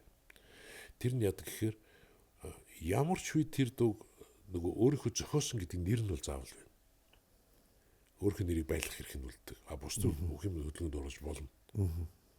Би ч гэсэн тиймэрхүү байдлаар нэлээд хэдэн дууга хүнд өгсөн шүү дээ. Тийм үү. Саяхан бас нэг амар том Монголын хит дуу зарагчсан сураг байлээ. Их ч үнэтэй зарсан сураг байлээ. За. Баг нэрийн хэлээд явах гэдэг зарсан үнд өөрснөө ярьд юм байна. Гэхдээ одоо тэгээд яг тиймэрхүү юм гарч эхэлж байна. 100-аад дууны эрхийг эзэмшиж байгаа нэг хүнийг бас би мэднэ. Яг зохиолчтой хэлцлийг бодлоо тавьсан. Тэгэхээр ерөнхийдөө энэ оюуны хөдөлгөөнд орж эхэлж байгаа байхгүй. Одоо тэгээд нөгөө төр хяналтын сервер нь ус аваад бүх караокенуудыг хянаад те. Тэгээд караокен дээр бас нэг юм хамгийн сүлдтэй ярьсан сүлд. Караокений амар урт. Манай караоке тандрын балаанаас бол дампуурлаа гэнэ. Тэгвэл тэр караокед ерөөс нэгч дуу явах болчихлоо. Зүгээр л хэдэн өрөөнөөтэй тэнд орж хүмүүс арх хүн гэвэл тэр караокед орох хүн бий юу? Манай үнэн өсч таарна л да одоо. Тэгээд үн өсөд ахын байхгүй хараа. Зүгээр ингэ бодоод зөвхөн зүгээр би нэг цэжний бангаар нэг тооцоо хийж үзэж байгаа байхгүй. За нэг дуу дуусах 500 төгрөгийн такс авдаг болээ. За. Нэг цагт концертын дээр хэдэн дуу явдээ? 12. За макс нь 10 л явдаг шүү дээ. Тийм. За караокед нэг годын хөтлөгчийн яриамаар байхгүй шүү дээ. Явлаа. За нэг 14 дуу явна заяа караоке. 500 утгаар хэдэн төгрөг байна? За 7000. Монгол цагийн 20-с доош өртөгтэй караоке байна уу? Цагийн 200 мянган караоке бол байдаг. Би ч караоке ороогүй бас хэдэн жил болчлоо. Гэхдээ караоке цагийн ер нь 20-с буухгүй байх шүү. Тийм болцсон уу тий? Бүр дэшээ. Тийм байна. Тэг 200 мянган тэр караокеч байгаа заяа. Би 20,000-аас нь хойш ороогүй байна. Тэр 20-с 7000 өгчлөлтөө болоо шүү. Тий. Одоо 40-50 мянга болцсон юм биш үү? Тэгэхээр тэр чи айгүй гоё нөхцөл байхгүй. Тэгэхээр хонь бүрэн чон затгал. Яваад бидний дугаар бизнес чинь хүмүүсахгүй караоке нэх чинь. Тийм биз дээ. Тэгэхээр бидэрт бас нэг жоохон ашиг нөхчиж бодно шүү дээ. Гэхдээ нэг цагийн 20,000-аас 7,000 төгрөг өглөө тэр караоке дампууртлаа дуудана л дөө. Ягаад гэвэл тэр караоке чи энэ ундаа дэлгүүр 3,500 төгрөг хахад караокед бол 10,000 шүү дээ. Нэг караоке одоо сайн дураараа эхлээл битүүрийн ярьж байгаа шиг юм яг л оюуны өмчийг бид нар дээдэлдэг гэл зарлал карго нэхэд нэг маркетинг штэ ер нь бол. Тэгээд дээр нь юм байна. Одоо ингэх бах. Тэр систем ашиглалтанд орсон дараа штэ караокены харам машин байхгүй болно. Одоо энэ Univision-ийн төхөөрөмж гэх юм уу тийм жижиг юмуд ороод ирнэ. Тэр төхөөрөмж дотор нэг ч дуу байхгүй. Бүх дүү клауд байхгүй. Үүлэн дээр үж чинь. Тэгээд хүн дуудлаа караокенаас татаж дууллаа тэгэл болоо. Нөгөөдхийн манай төрийн өмч нэг гоё сервер штэ. Тэн дотор нэг зэрлэг нэгтлээ аваа сууж байгаа штэ. Болгож шүү шаац гэдэг шиг.